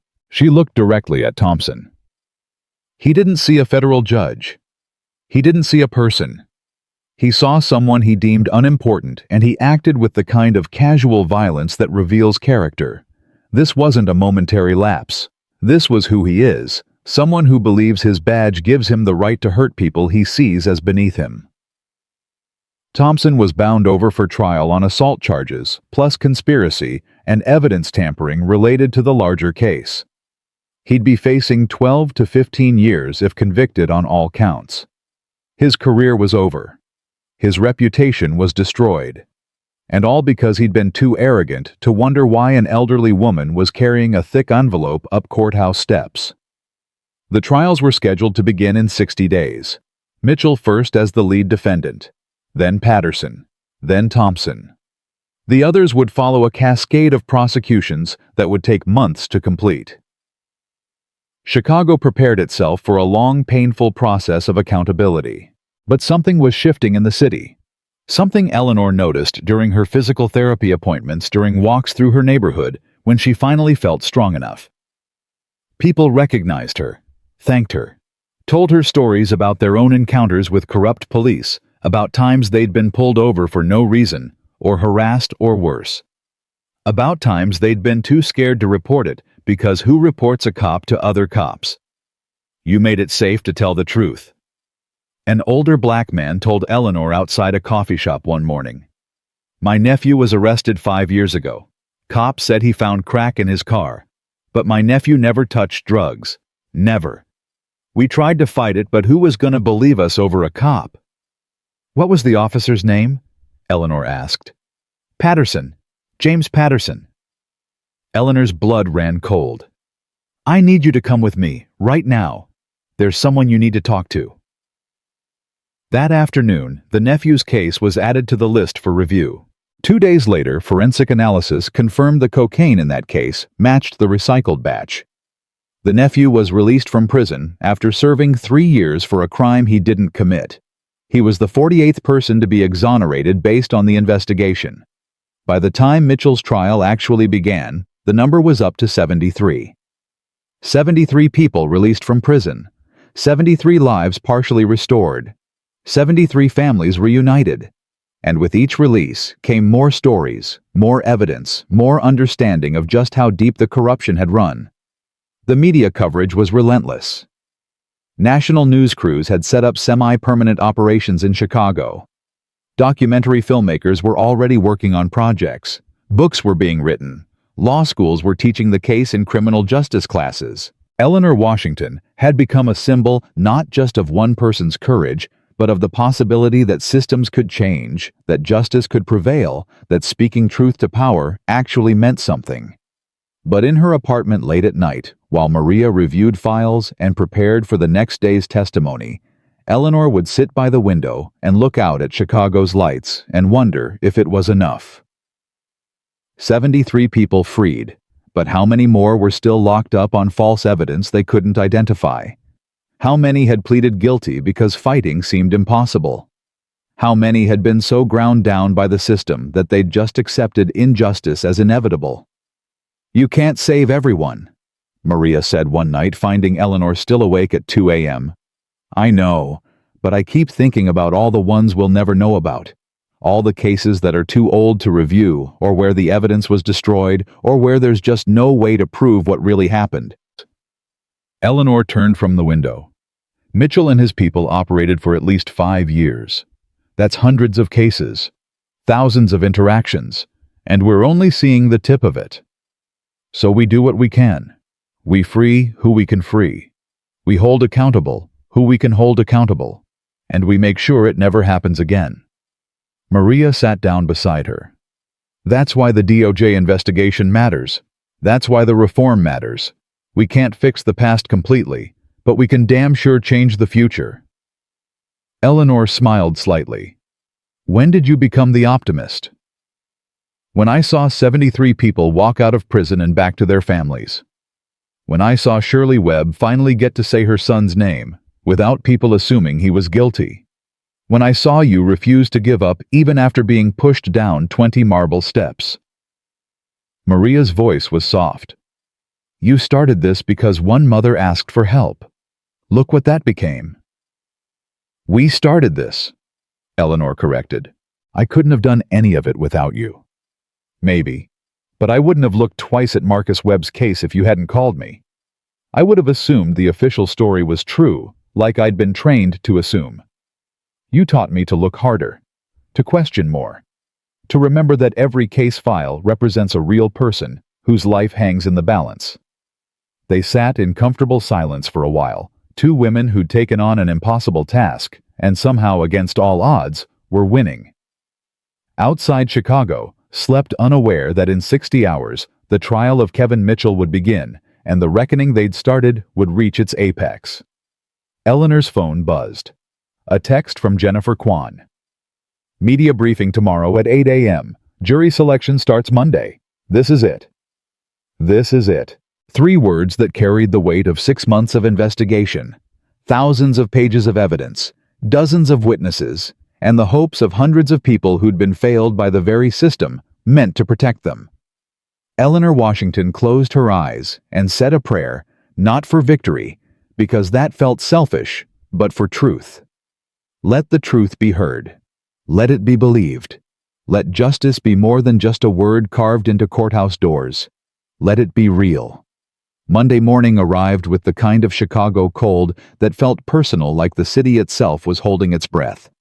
Maria Santos stood outside the federal courthouse at 6 a.m., watching the sun struggle to break through heavy clouds, and thought about how different this moment felt from that terrible morning 5 weeks ago when Eleanor had fallen on these same steps. The bloodstain was long gone, scrubbed away by maintenance crews, but Maria could still see exactly where Eleanor had landed, could still hear the sickening sound of her body hitting marble. You're here early. Eleanor's voice came from behind her, and Maria turned to find her climbing the steps, carefully, one hand on the railing, moving slow but steady. The cast was off her wrist, now replaced by a brace. The scar on her forehead had faded to a thin line. But there was something different in her eyes, not harder exactly, but more certain. Like she'd looked into the worst of humanity and decided it wouldn't break her. Couldn't sleep, Maria admitted. You haven't slept properly since this started. Eleanor reached the top of the steps, paused to catch her breath. But today feels different. Today we finally get to tell the whole story. No more partial documents scattered in the wind. No more speculation. Just the truth under oath in a court of law. They entered the courthouse together, passing through security that had been tripled since the assault. Every officer now wore body cameras. Every interaction was monitored. The changes had already begun rippling out from that one violent moment into policy and procedure and culture. Small changes, maybe. But Eleanor had always believed that justice happened in small increments, case by case, decision by decision, until suddenly the whole system looked different than it had before. The courtroom was already filling up when they arrived, even though proceedings wouldn't start for another 2 hours. Journalists had camped out overnight for seats. Sketch artists claimed their positions. In the gallery, families of the victims sat together, Shirley Webb in the front row, surrounded by other mothers and fathers and siblings and children who'd lost someone to corrupt cops or false convictions. Their presence was a weight, a responsibility, a reminder of why this mattered. Kevin Mitchell entered at 8:30, flanked by marshals and his attorney. He'd lost weight during his time in custody, and his expensive suit hung looser than it should. But he still carried himself with a kind of defiance, still looked at the families in the gallery, like they were the problem, not him. Maria watched him scan the room, saw his eyes land on Eleanor, saw something flicker in his expression, fear maybe, or recognition that he'd underestimated her from the start. Judge Chen entered precisely at 9. All rise. The United States District Court for the Northern District of Illinois is now in session. Please be seated. We're here for the trial of United States versus Kevin Mitchell. The defendant is charged with racketeering conspiracy to commit murder, evidence tampering, theft of government property, and civil rights violations under color of law. Is the government ready to proceed? Jennifer Kwan stood, her voice clear and strong. We are, Your Honor. The government calls Detective Maria Santos as its first witness. Maria had testified hundreds of times in her career, but this felt different. This wasn't about proving one case or convicting one criminal. This was about exposing a system, about validating every person who'd ever said something was wrong and been dismissed, about showing that persistence mattered even when it seemed impossible. She took the oath, sat down, and looked directly at the jury. 12 people. 12 strangers who would decide whether 6 months of investigation, hundreds of hours of work, and Eleanor's injuries meant anything. Detective Santos, Kwan began. Please tell the jury how this investigation started. Maria took a breath. 6 months ago, retired Federal Judge Eleanor Washington contacted me about a case that had been troubling her. The shooting death of Marcus Webb during a police raid. Judge Washington had concerns about the evidence in that case, and she asked if I could look into it quietly. And did you? I did. I started by reviewing the official reports from the raid that killed Marcus Webb. Everything seemed clean on the surface. Warrant was properly executed, drugs were found, suspect reached for a weapon, officers returned fire. Textbook justification. Maria paused. But when I started comparing that case to other cases involving the same officers, I found patterns that didn't make sense. Kwan pulled up a photograph on the courtroom screens. Evidence bags from 3 different cases, 3 different dates, 3 different suspects. What are we looking at here, Detective? Cocaine seized from 3 separate raids over the course of 18 months. Different neighborhoods, different dealers, different amounts. But when I had them tested, Maria looked at Mitchell, who was staring straight ahead, jaw tight. They were chemically identical. Same source. Same cutting agents. Same batch. A murmur ran through the courtroom. Kwan let it settle before continuing. And what did that tell you?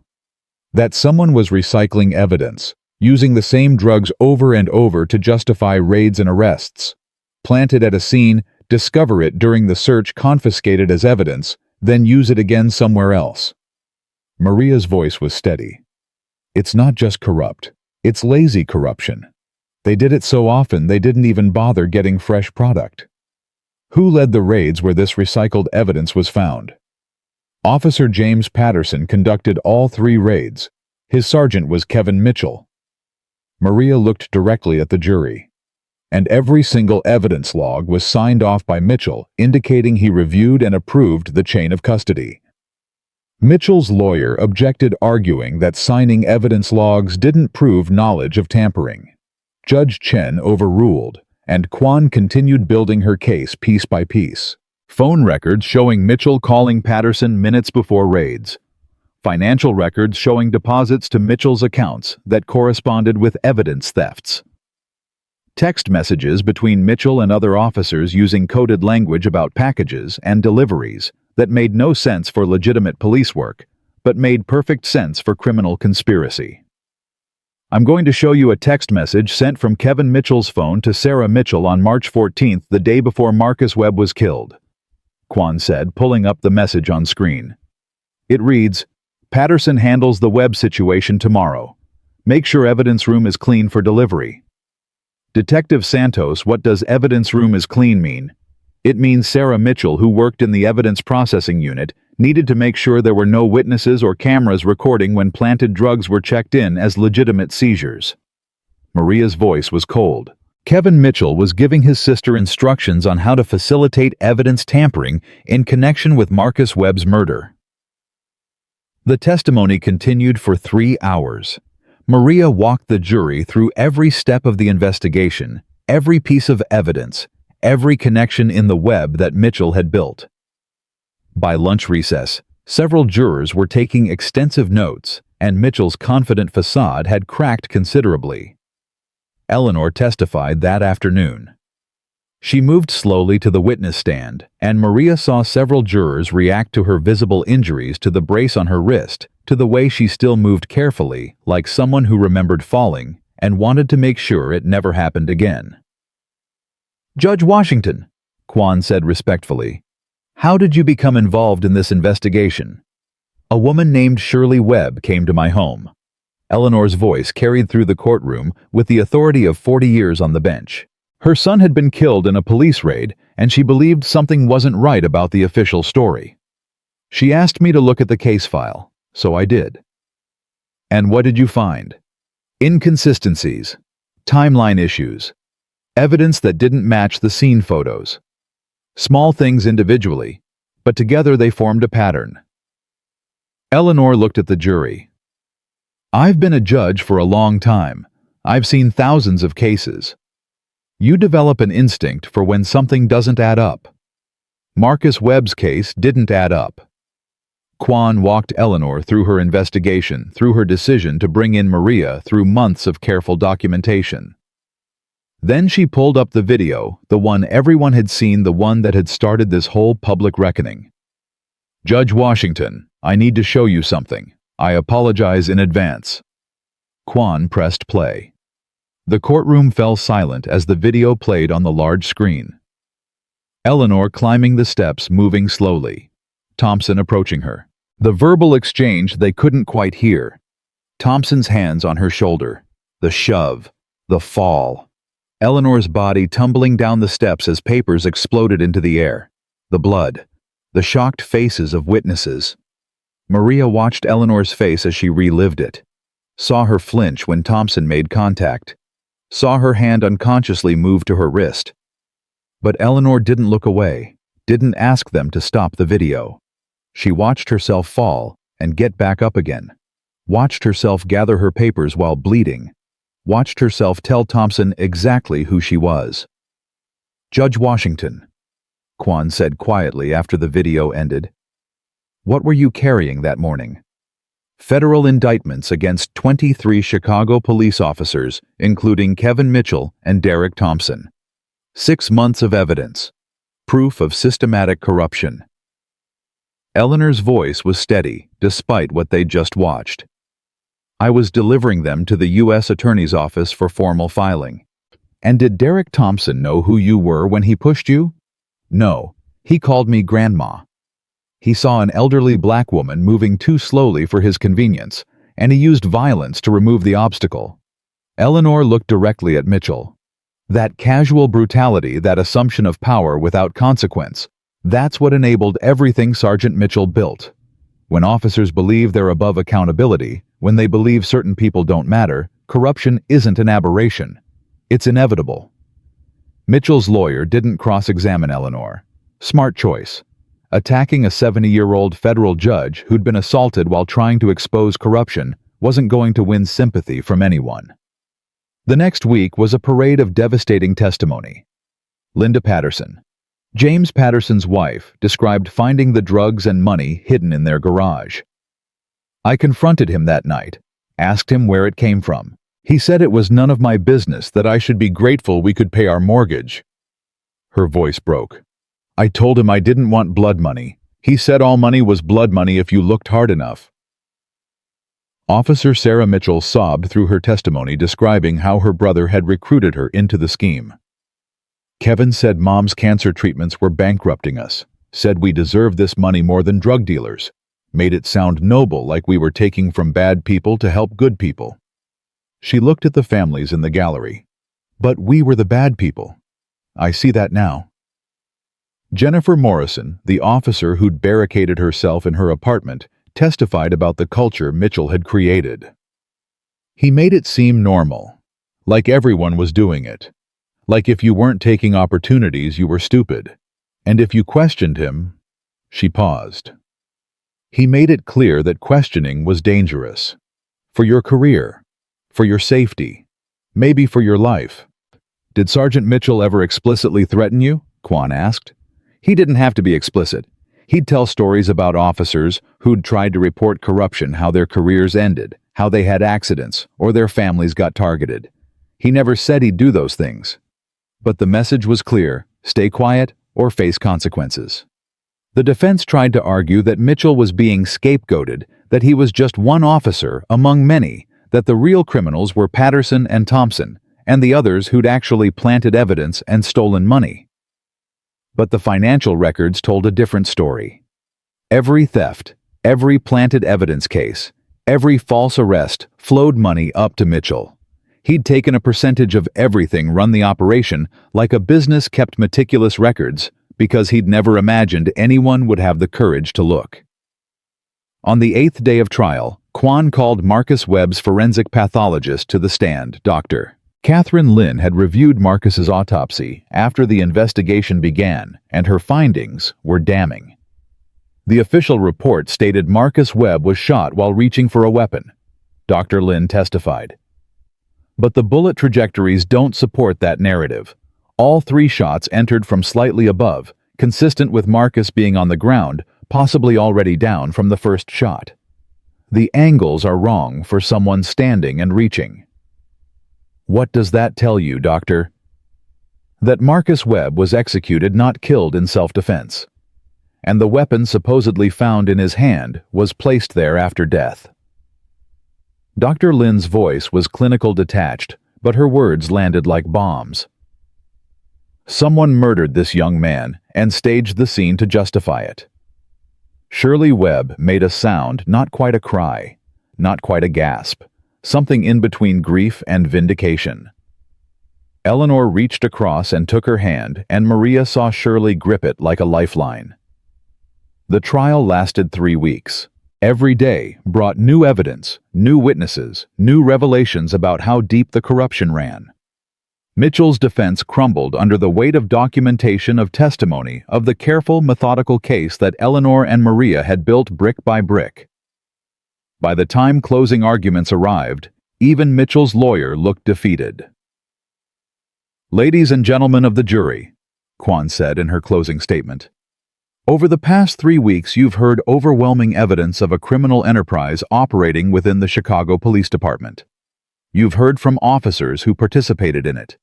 You've seen financial records proving profit from crimes.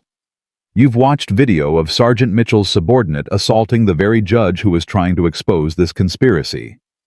And you've heard from families whose loved ones were killed or imprisoned based on false evidence orchestrated by Kevin Mitchell." She walked to stand directly in front of the jury box. "The defense wants you to believe Mitchell was just one officer in a larger system. But the evidence shows he was the architect, the leader, the one who recruited others, who coordinated operations, who took the largest cut of stolen money. He built this system. He profited from it. And when people started asking questions, he protected it through intimidation and violence."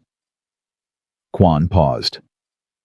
Marcus Webb wanted to be a teacher. He was taking community college classes while working 2 jobs. He'd never been arrested, never touched drugs. But Officer Patterson, under Sergeant Mitchell's command, killed Marcus and planted cocaine to justify it. Why? Because they could. Because they believed no one would question them. Because Mitchell had created a culture where badges were licenses to commit crimes rather than tools to prevent them. The jury deliberated for 2 days, 48 hours during which Maria barely ate or slept, during which Eleanor paced her apartment like a caged animal despite doctors' orders to rest, during which the city held its breath and waited to see if justice was still possible in Chicago. The call came at 2:17 p.m. on a Friday. Verdict reached. Court reconvening at 4 p.m. The courtroom was even more packed than it had been during trial. Every seat filled, people standing in the back overflow rooms, set up with video feeds for those who couldn't fit. Maria and Eleanor sat together in the front row, and Maria felt Eleanor's hand find hers as the jury filed back in. "Has the jury reached a verdict?" Judge Chen asked. The forewoman stood. "We have, Your Honor." On the charge of racketeering, how do you find guilty? Shirley Webb gasped. Other family members began crying quietly. On the charge of conspiracy to commit murder, guilty. On the charge of evidence tampering, guilty. Guilty. Guilty. Guilty. 16 counts, and the jury found Mitchell guilty on every single one. His face went pale. His lawyer put a hand on his shoulder. In the gallery, families were embracing, crying, holding each other, as years of injustice finally found answer. In one word repeated over and over, Judge Chen set sentencing for 30 days out and remanded Mitchell to custody pending sentencing. As marshals led him away, Mitchell finally looked at the families he'd destroyed. Not with remorse, Maria didn't see remorse, but with something like comprehension, like he was finally understanding that actions had consequences even for sergeants with 19 years on the force. "We did it?" Eleanor whispered. "Oh God, Maria, we actually did it." "We did it." Maria agreed, and for the first time in 6 months, she felt like she could breathe properly. Thompson's trial was mercifully brief. With video evidence and dozens of witnesses, there was no defense to mount. He was convicted of assault on a federal officer, evidence tampering, and civil rights violations. 12 years minimum. Patterson's trial for Marcus Webb's murder took longer, but the forensic evidence was damning. First-degree murder under color of law. Life without possibility of parole. By the time all the trials concluded, 18 officers had pleaded guilty in exchange for reduced sentences and testimony. 23 had been convicted. 0 had walked free. 0 had beaten the system they'd corrupted. Sentencing day for Kevin Mitchell arrived on a gray December morning 6 months to the day after Eleanor had fallen on those courthouse steps. The courtroom was standing room only. Every family was there. Every reporter. Every person who'd watched this story unfold and needed to see how it ended. Judge Chen looked older than he had 6 months ago, like this case had aged him. "Kevin Mitchell, you've been found guilty on 16 counts of racketeering, conspiracy, evidence tampering, theft, and civil rights violations. Before I impose sentence, is there anything you'd like to say?" Mitchell stood. For a moment, Maria thought he might actually apologize, might show some sign of understanding what he'd done. "I served this city for 19 years, he said instead. "Put my life on the line every day. And this is how I'm repaid, because some retired judge decided to make me her crusade." He looked at Eleanor. "You destroyed good officers, destroyed careers, destroyed families. For what? To make yourself feel important again." The courtroom erupted. Judge Chen's gavel came down hard. "Mr. Mitchell, that's enough." "No, it's not enough." Mitchell's voice rose. "These people," he gestured at the families. "Their sons and brothers and fathers were criminals. They made choices. We didn't make them criminals. We just did our jobs." "Marcus Webb wasn't a criminal," Shirley Webb said loudly, standing up. "My son wasn't a criminal. You murdered him and planted drugs to cover it. You can't even admit it, can you? You can't even see what you did wrong." "Your son was in the way," Mitchell shot back before his lawyer could stop him. "He was at the wrong place, wrong time with the wrong face in the wrong neighborhood. That's not my fault. That's just how the world works." The silence that followed was absolute. Mitchell seemed to realize what he'd said, but it was too late. He'd just confirmed everything they'd accused him of in one moment of uncontrolled rage. Judge Chen's voice was ice. "Kevin Mitchell, your complete lack of remorse makes this sentence easy to impose. On the racketeering charges alone, you face up to 20 years. On conspiracy to commit murder, up to life. The federal sentencing guidelines suggest 45 years. But given the severity of your crimes, your leadership role, your complete absence of remorse, and the irreparable harm you've caused," he paused, "I sentence you to life in federal prison without possibility of parole. You will spend the rest of your days in a cell thinking about the lives you destroyed for profit." Mitchell's legs buckled. His lawyer caught him. The marshals moved in. "Additionally," Judge Chen continued, "I'm recommending to the Department of Justice that the Chicago Police Department be placed under federal oversight with a consent decree requiring comprehensive reform of policies, training, accountability measures, and community relations. This corruption didn't happen in a vacuum. It happened because systems failed. Those systems need to be rebuilt. Federal oversight, complete departmental reform. It was what Eleanor had hoped for from the beginning, not just punishing the guilty, but fixing the system that had enabled them. As Mitchell was led away, Shirley Webb approached Eleanor. "Thank you," she said simply.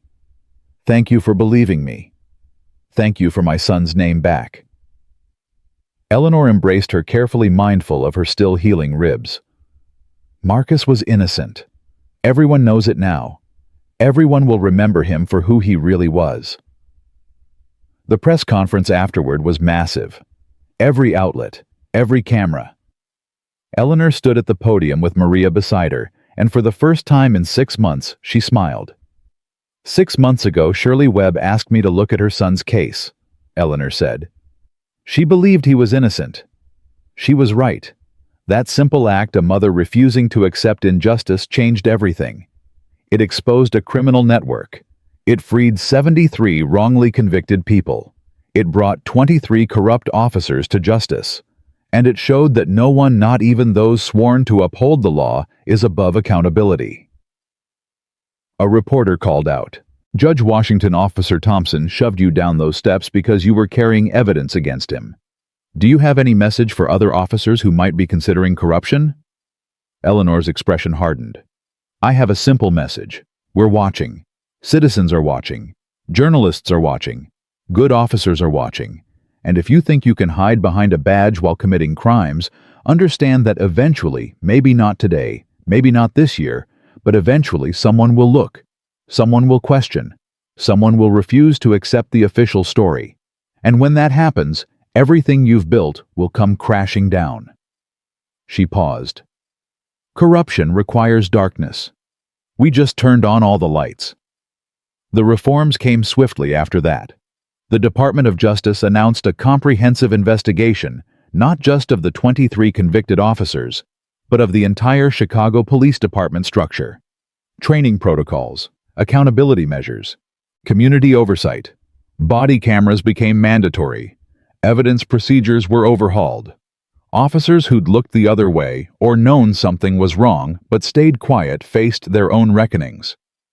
It wasn't perfect. Change never was. Some officers resigned rather than face new scrutiny. Others fought the reforms, argued they made policing impossible. But gradually, slowly, the culture began to shift. Good officers, and there were many, embraced the changes, grateful for systems that protected them as much as the community they served. 3 months after Mitchell's sentencing, Maria was promoted to lieutenant and put in charge of a new integrity unit, tasked with investigating police corruption. Her first act was to hire 6 community advocates as civilian oversight members, giving people who'd been harmed by police a voice in holding police accountable. Eleanor returned to teaching at Northwestern Law School, where her course on judicial ethics and corruption investigation had a waiting list 3 semesters long. Students hung on her every word, inspired by a woman who'd literally bled for justice and refused to quit. On the anniversary of her fall down the courthouse steps, Eleanor stood at the top of those stairs with Maria beside her. Someone had placed a plaque there commemorating not the violence, but what had come after. It read simply, "Justice begins with one person refusing to accept injustice. November 3rd, 2025. "They misspelled the date," Maria noted. "You fell on November 2nd. "But justice began on November 3rd, Eleanor replied. "The day after, when we didn't give up, when we kept going despite the pain and fear and overwhelming odds." She looked at Maria. "Justice isn't one moment. It's every moment after the first one, when you choose to keep fighting." Below them, Chicago moved through its morning. People heading to work, to school, to court. Some noticed Eleanor standing there. Some waved. Some stopped to shake her hand, to say thank you, to share their own stories of injustice finally addressed. And on courthouse steps that had seen violence and blood and pain, Eleanor Washington stood tall and whole, her body healed, Her purpose fulfilled her legacy, secured not in stone, but in systems reformed, and lives reclaimed, and a city that had looked into its own darkness and decided to let in the light. 2 years after Kevin Mitchell's life sentence, Maria Santos walked into Eleanor Washington's office at Northwestern Law School and found her surrounded by case files just like always. At 72, Eleanor should have been slowing down, maybe traveling or spending time with the grandchildren her daughter kept insisting she needed to see more often. Instead, she was neck-deep in the 147th exoneration case to come out of the original investigation. "You're supposed to be teaching a class right now," Maria said, setting down 2 cups of coffee, one for her, one for Eleanor, both prepared exactly the way they'd learned each other, preferred over countless late nights reviewing evidence. "Class can wait. Michael Rodriguez can't." Eleanor held up a file. 26 years old, serving 15 years for drug trafficking based solely on testimony from Officer Chen. No physical evidence linking him to the drugs. No witnesses except Chen. "And I just found..." She pulled out a document, her reading glasses sliding down her nose the way they always did when she got excited about something. A report that was never entered into evidence showing Chen was surveilling a completely different address when he claimed to have seen Rodriguez accepting a drug delivery. Maria sat down heavily. "That's exculpatory evidence. The defense should have had that." "Should have. Didn't. Because Chen buried it." Eleanor's voice was tired but determined. "Michael Rodriguez has been in prison for 7 years because one corrupt officer lied and hid evidence. He's got a daughter who was 3 when he went in. She's 10 now. She barely remembers him. Add it to the list. We'll get the review board to look at it this week." Maria took a sip of coffee, let the bitter warmth ground her. "Eleanor, you can't save them all personally. You've already gotten 146 people released. You've testified at 63 appeal hearings. You wrote the brief that got the Illinois legislature to pass the Police Accountability Act. At some point, you have to let other people carry some of this weight." Eleanor set down the file, removed her glasses, rubbed her eyes in a gesture that had become familiar over the past 2 years. "I know, I do know that. But every file is a person, Maria. Every name is someone's son or daughter or father or mother. And every day they spend in prison for crimes they didn't commit is a day stolen because officers like Mitchell and Chen and Patterson decided the law didn't apply to them. Which is why we built the systems to fix this. The Conviction Integrity Unit, the Independent Review Board, the Civilian Oversight Commission. These systems are working, Eleanor. You don't have to do it all yourself anymore." But that had never been how Eleanor Washington worked. Maria had learned that over 2 years of close collaboration that had evolved into genuine friendship. Eleanor didn't know how to do things halfway, didn't know how to see injustice and look away, didn't know how to stop until the work was finished. It was what made her extraordinary. It was also what worried Maria, because extraordinary people had a habit of burning themselves out. "Let me show you something," Eleanor said, pulling up her computer. "The latest numbers from the Chicago Police Department. Civilian complaints are down 43% from 2 years ago. Officer-involved shootings are down 61%. Community trust surveys show confidence in police up 38 points. Crime rates are actually down 7%, despite what critics said would happen when we increased accountability." Maria leaned forward, studying the graphs. "The reforms are working." "The reforms are working," Eleanor repeated, and there was satisfaction in her voice. "Chicago has become a model. 7 other cities have adopted our oversight framework. The Department of Justice is using our case as the blueprint for consent decrees nationwide. We didn't just fix Chicago, Maria. We started a movement." It was true. Over the past 2 years, delegations from police departments across the country had come to Chicago to study what they were now calling the Washington Reforms Comprehensive Changes to Training, Accountability, Evidence Handling, and Community Relations that had grown from the ashes of Mitchell's corrupt network. Eleanor had testified before Congress twice. She'd advised the DOJ on reform guidelines. She'd become somewhat reluctantly the face of police reform in America. "Which is why I need to talk to you about something," Maria said carefully. "The mayor wants to create a new position, Chief Inspector for Police Integrity, independent oversight of the entire department reporting directly to a civilian board. They want you to take it." Eleanor was quiet for a long moment. "I'm 72 years old and still recovering from being thrown down courthouse steps. You're also the only person in this city, maybe in this country, with the credibility and experience to make that role meaningful. The police unions will fight it. The old guard will resist. But if Eleanor Washington is the one implementing these changes, people will listen, both the officers and the community. I'm a federal judge. Was a federal judge. That was my life. And now you have a chance to do something most judges never get to do. Actually prevent the crimes instead of just sentencing people after they're committed." Maria pulled out a folder she'd been carrying. "Here's the scope they're proposing. Independent Investigation Authority. Direct access to all police records and operations. Power to recommend discipline up to and including termination. A staff of 12 investigators and 6 community advocates. Real authority. Eleanor, not symbolic." Eleanor took the folder, flipped through it slowly. Maria watched her face, saw the war between exhaustion and purpose playing out in her expression. "Can I think about it?" Eleanor finally asked. "Take all the time you need. They're not announcing the position for another month." Maria stood to leave, then paused. "But Eleanor, you keep saying every file is a person. This position would let you protect people before they become files. Before they get shoved down steps or shot in their apartments or locked up on false evidence. You'd be preventing the Marcus Webbs instead of just seeking justice after they're already gone." She left Eleanor sitting there with that thought, with the folder open on her desk, with the weight of possibility pressing down alongside the weight of all the work she'd already done. 3 days later, Maria's phone rang at 6 a.m. Eleanor's voice clearer and more energized than she'd sounded in weeks. "I'll take the position. On one condition." "What's that?" "You're my deputy chief. I can't do this without you." Maria had been expecting this, had known from the moment the mayor first floated the idea that Eleanor would try to pull her in too.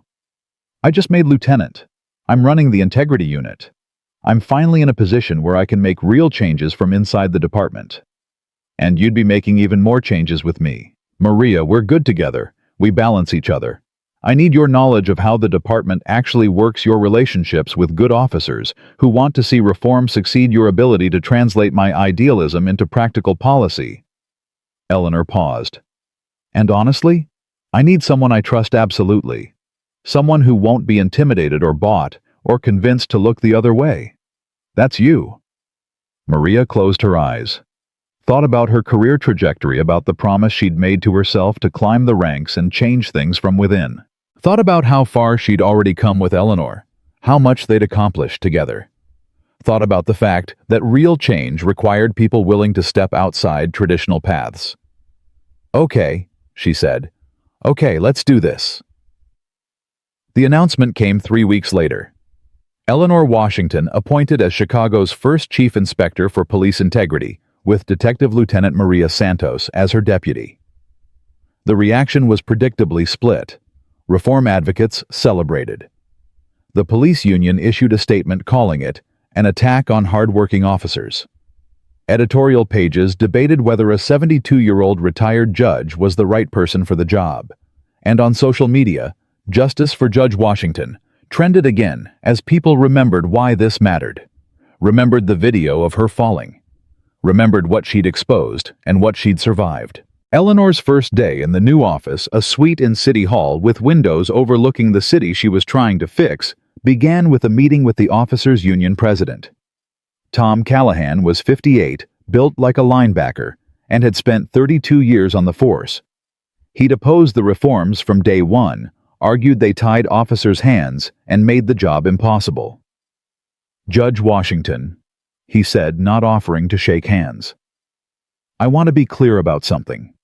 The majority of Chicago police officers are good people doing a dangerous job. What Mitchell did, what Patterson did, that's not who we are. I know that, Eleanor said calmly. I've said that repeatedly. This isn't about painting all officers as corrupt. It's about creating systems that protect good officers and remove bad ones before they do irreparable harm. Your systems assume we're all guilty until proven innocent. Body cameras recording everything. Civilian oversight, second-guessing every decision. Independent investigations anytime someone complains.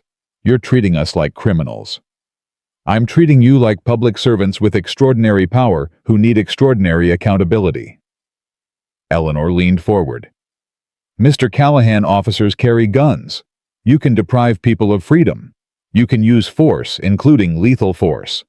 That power requires oversight, not because I assume you're corrupt, but because unchecked power inevitably leads to abuse. Mitchell proved that. Mitchell was one sergeant and 22 officers out of 12,000. One sergeant who operated for 5 years minimum. 22 officers who participated actively. And how many others knew something was wrong but stayed quiet? How many supervisors missed obvious signs? How many systems failed? Eleanor's voice was firm but not hostile. The problem isn't just the corrupt officers, it's the culture that protected them. Callahan was quiet for a moment. You really think you can change police culture with oversight and cameras and review boards? I think culture changes when consequences become real, when bad officers actually face discipline instead of getting transferred or protected, when good officers see that speaking up is rewarded rather than punished, when the community trusts that complaints will be taken seriously. Eleanor met his eyes. Help me, Mr. Callahan. Help me make this work. Because the alternative is continuing as we were, and that path leads to more Mitchells, more corruption scandals, more communities that don't trust police. Is that what you want for your officers? No. Callahan's voice was grudging, but honest. No, I don't want that. Then work with me. Tell me what you need to do your job safely and effectively. Tell me where the reforms are causing legitimate problems versus just uncomfortable accountability. Let's figure this out together. It wasn't a breakthrough moment. Callahan didn't suddenly become a reform advocate, but it was a start, a foundation of communication that was better than opposition. And Eleanor had learned long ago that progress happened in small steps, conversation by conversation, compromise by compromise, until suddenly you looked back and realized you'd come miles from where you started. The first 6 months in her new role were brutal. Eleanor reviewed every officer-involved shooting from the past 2 years. She investigated 17 misconduct complaints that had been inadequately addressed by internal affairs. She recommended discipline for 9 officers and termination for 2. Each decision was documented in exhaustive detail, each finding backed by video evidence and witness statements and departmental policies that had been violated. And slowly, grudgingly, the department began to change. Officers learned that body cameras meant accountability was real. Supervisors learned that signing off on questionable reports could cost them their jobs. The message spread the old way of doing things was over. Either adapt or leave. Some left. 37 officers resigned rather than face the new scrutiny, and Maria suspected at least half of them had secrets they didn't want exposed. But for every officer who left, 2 good ones stepped up, grateful for leadership that valued integrity over loyalty to corrupt colleagues. One of those officers was David Chen, the young lawyer who'd gathered Eleanor's papers the morning she fell. He'd been so shaken by what he saw that he'd left his law firm and joined the police academy, determined to be part of the solution.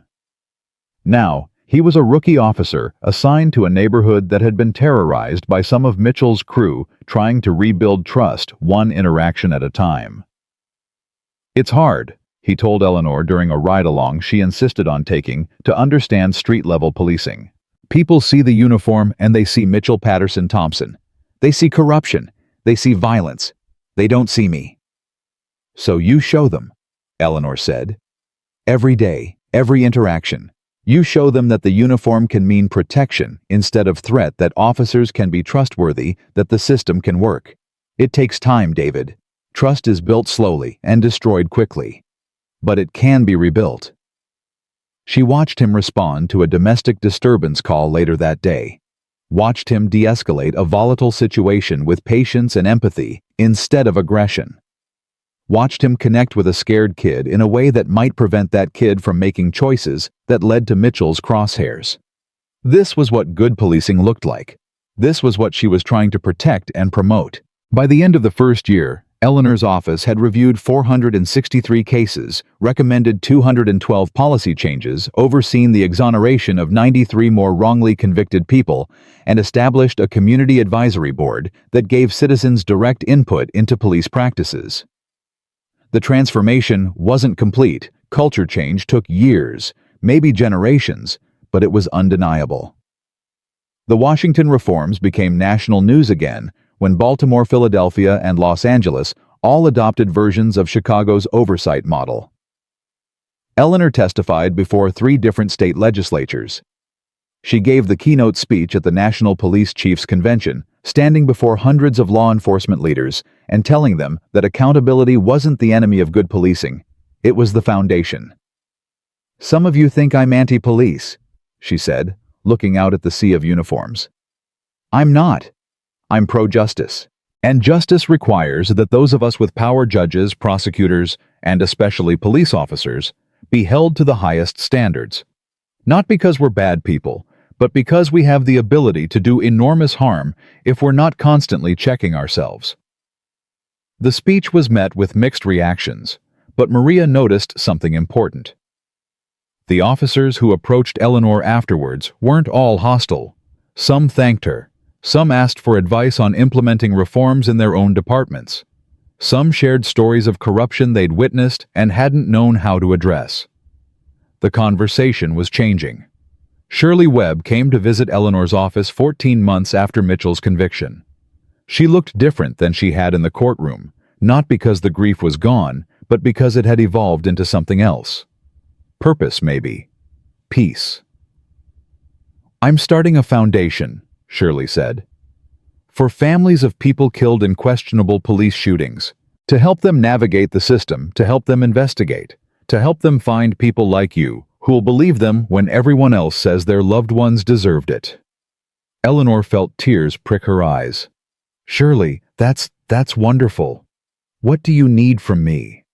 Your name on the advisory board if you're willing, and maybe if you have time you could talk to some of these families. Tell them not to give up. Tell them that persistence matters." Shirley's voice was steady. "Marcus didn't get to become a teacher. But maybe the foundation in his name can teach people that justice is possible if you refuse to accept injustice. I'd be honored." Eleanor came around her desk to embrace Shirley.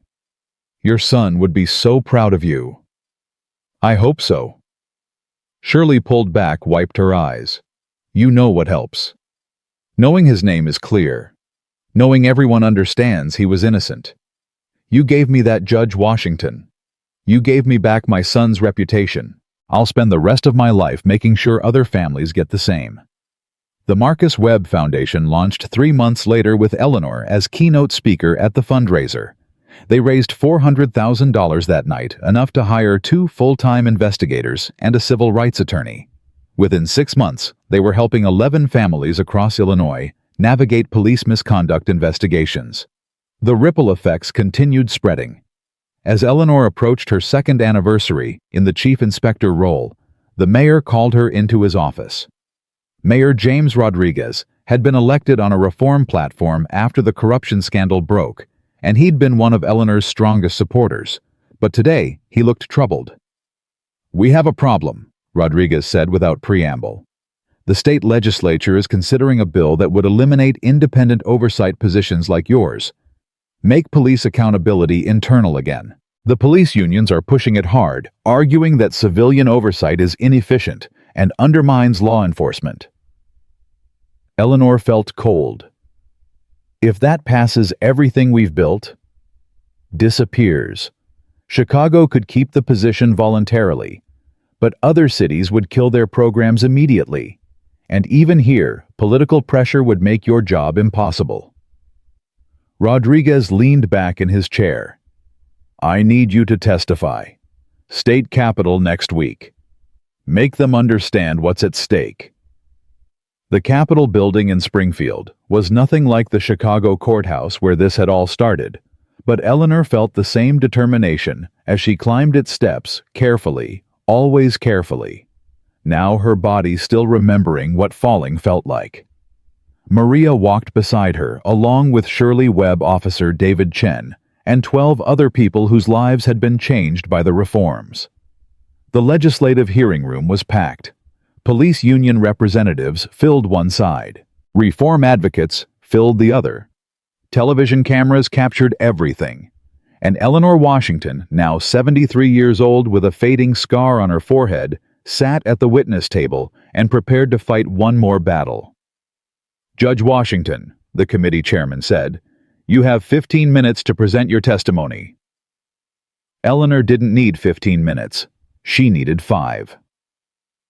2 years ago, I was shoved down courthouse steps by a corrupt police officer who saw an elderly woman and decided I didn't matter enough to deserve basic human dignity. That assault exposed a criminal network of 23 officers who'd been operating for years, killing innocent people, planting evidence, and stealing money. We've since exonerated 139 people wrongly convicted based on their false testimony. 139 lives destroyed because no one was watching, no one was questioning, no one was holding corrupt officers accountable. She looked at the legislators, at the union representatives trying to look sympathetic at the cameras broadcasting this across Illinois. The bill before you would eliminate the oversight that exposed this corruption. Would make it impossible for people like Detective Santos and me to investigate when something seems wrong.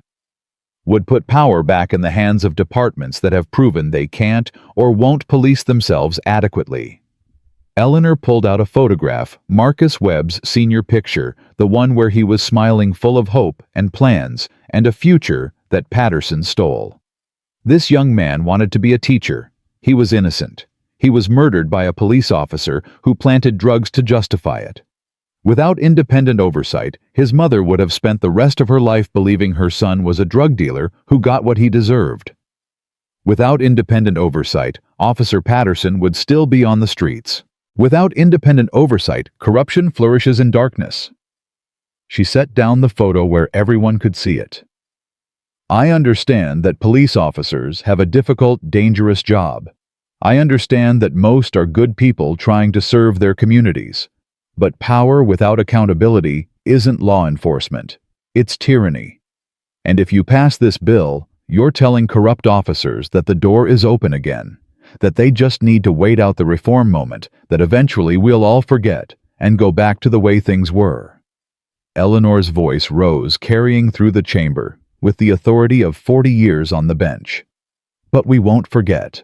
Shirley Webb won't forget her son. The 139 exonerated people won't forget their stolen years. The families of 12 murdered people won't forget their loved ones. And I won't forget what it felt like to fall down those steps and realize that an officer saw me as disposable. Kill this bill. Protect the reforms. Choose justice over convenience. Choose accountability over comfort. Choose the future over a past that was rotten to its core. She sat down. The chamber erupted in applause from the reform side, angry muttering from the union representatives. The chairman banged his gavel for order, but Eleanor could see legislators exchanging glances, could see the calculation happening. This wasn't just about police unions versus reformers anymore. This was about legacy, about what kind of Illinois they wanted to create. The vote came 3 days later. The bill failed 26-19. Independent oversight would continue. The reforms would survive. And Eleanor Washington, exhausted and exhilarated, and feeling every one of her 73 years, allowed herself to believe they'd actually done it. Actually changed something fundamental about how power and accountability worked in Illinois. We're not done, she told Maria over coffee the next morning, back in Chicago, back in their office with files stacked everywhere and more work always waiting. The fight doesn't end. Corruption will always find new ways to manifest. We'll always need people watching, questioning, refusing to accept the official story when it doesn't add up. I know, Maria smiled. Which is why I'm glad you're here. Why I'm glad you didn't let Thompson's shove break you. Why I'm glad Shirley Webb knocked on your door that day and you actually answered. Eleanor thought about that day, about how easily she could have turned Shirley away, told her the case was closed and there was nothing to be done. Thought about how one choice to listen, to care, to look when everyone else was looking away had cascaded into all of this. 23 officers convicted, hundreds of people freed, systems reformed, a city transformed. Justice isn't power, Eleanor said quietly, echoing words she'd spoken in dozens of speeches in her law school lectures, in late-night conversations with Maria when the work felt overwhelming. It's persistence.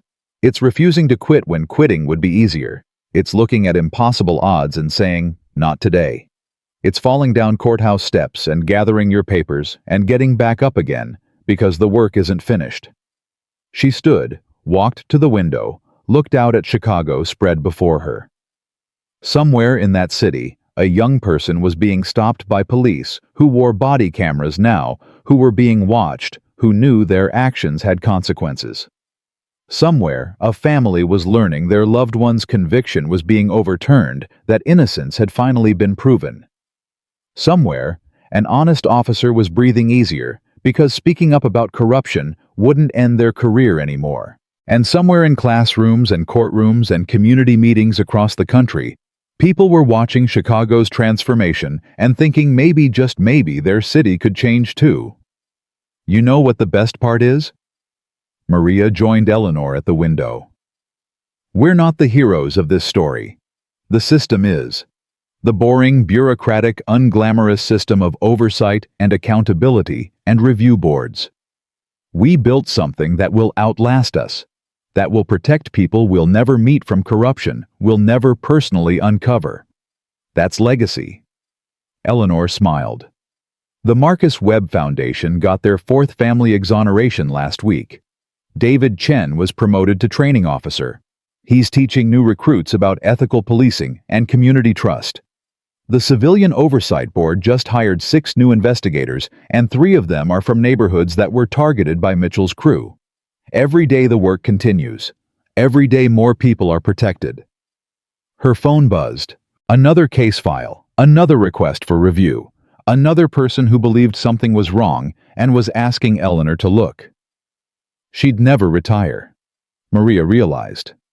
Not really, even at 73. Even after everything she'd been through, Eleanor Washington would keep answering these calls, keep reviewing these cases, keep fighting these battles until her body absolutely wouldn't allow it anymore. And maybe that was okay. Maybe that's what heroes looked like.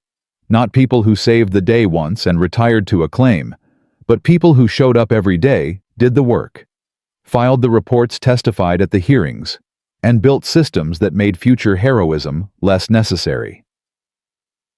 Coffee's getting cold, Eleanor said, moving back to her desk, where files waited. And we've got that meeting with the Community Advisory Board at 10. Then the training session with new oversight investigators at 2. Then reviewing the Ramirez case before tomorrow's hearing. Maria laughed. You know, most people your age are retired and traveling. Most people my age didn't get shoved down courthouse steps and discover they were angrier than they were broken. Eleanor settled into her chair, pulled up a file, and smiled that fierce smile Maria had come to love and respect. Besides, I'll rest when I'm dead. Until then, there's work to do. Outside Eleanor's window, Chicago lived and breathed, and slowly, painfully transformed itself. The work continued. The reforms held. And on courthouse steps that would forever be remembered as the place where one woman's fall became everyone's uprising, the marble was clean and the morning sun shone bright on a city that had looked into its own corruption and decided justice mattered more than convenience. 2 years after Eleanor Washington fell, Chicago stood taller. Not because the problems were solved, they never fully were, but because people were finally watching, finally caring, finally refusing to accept that some lives mattered less than others. And it all started with one push, one fall. One woman gathering scattered papers with blood on her face and steel in her spine, refusing to let violence silence truth. Justice isn't power, Eleanor had said. It's persistence. And sometimes it starts with a single shove. But it never ends there.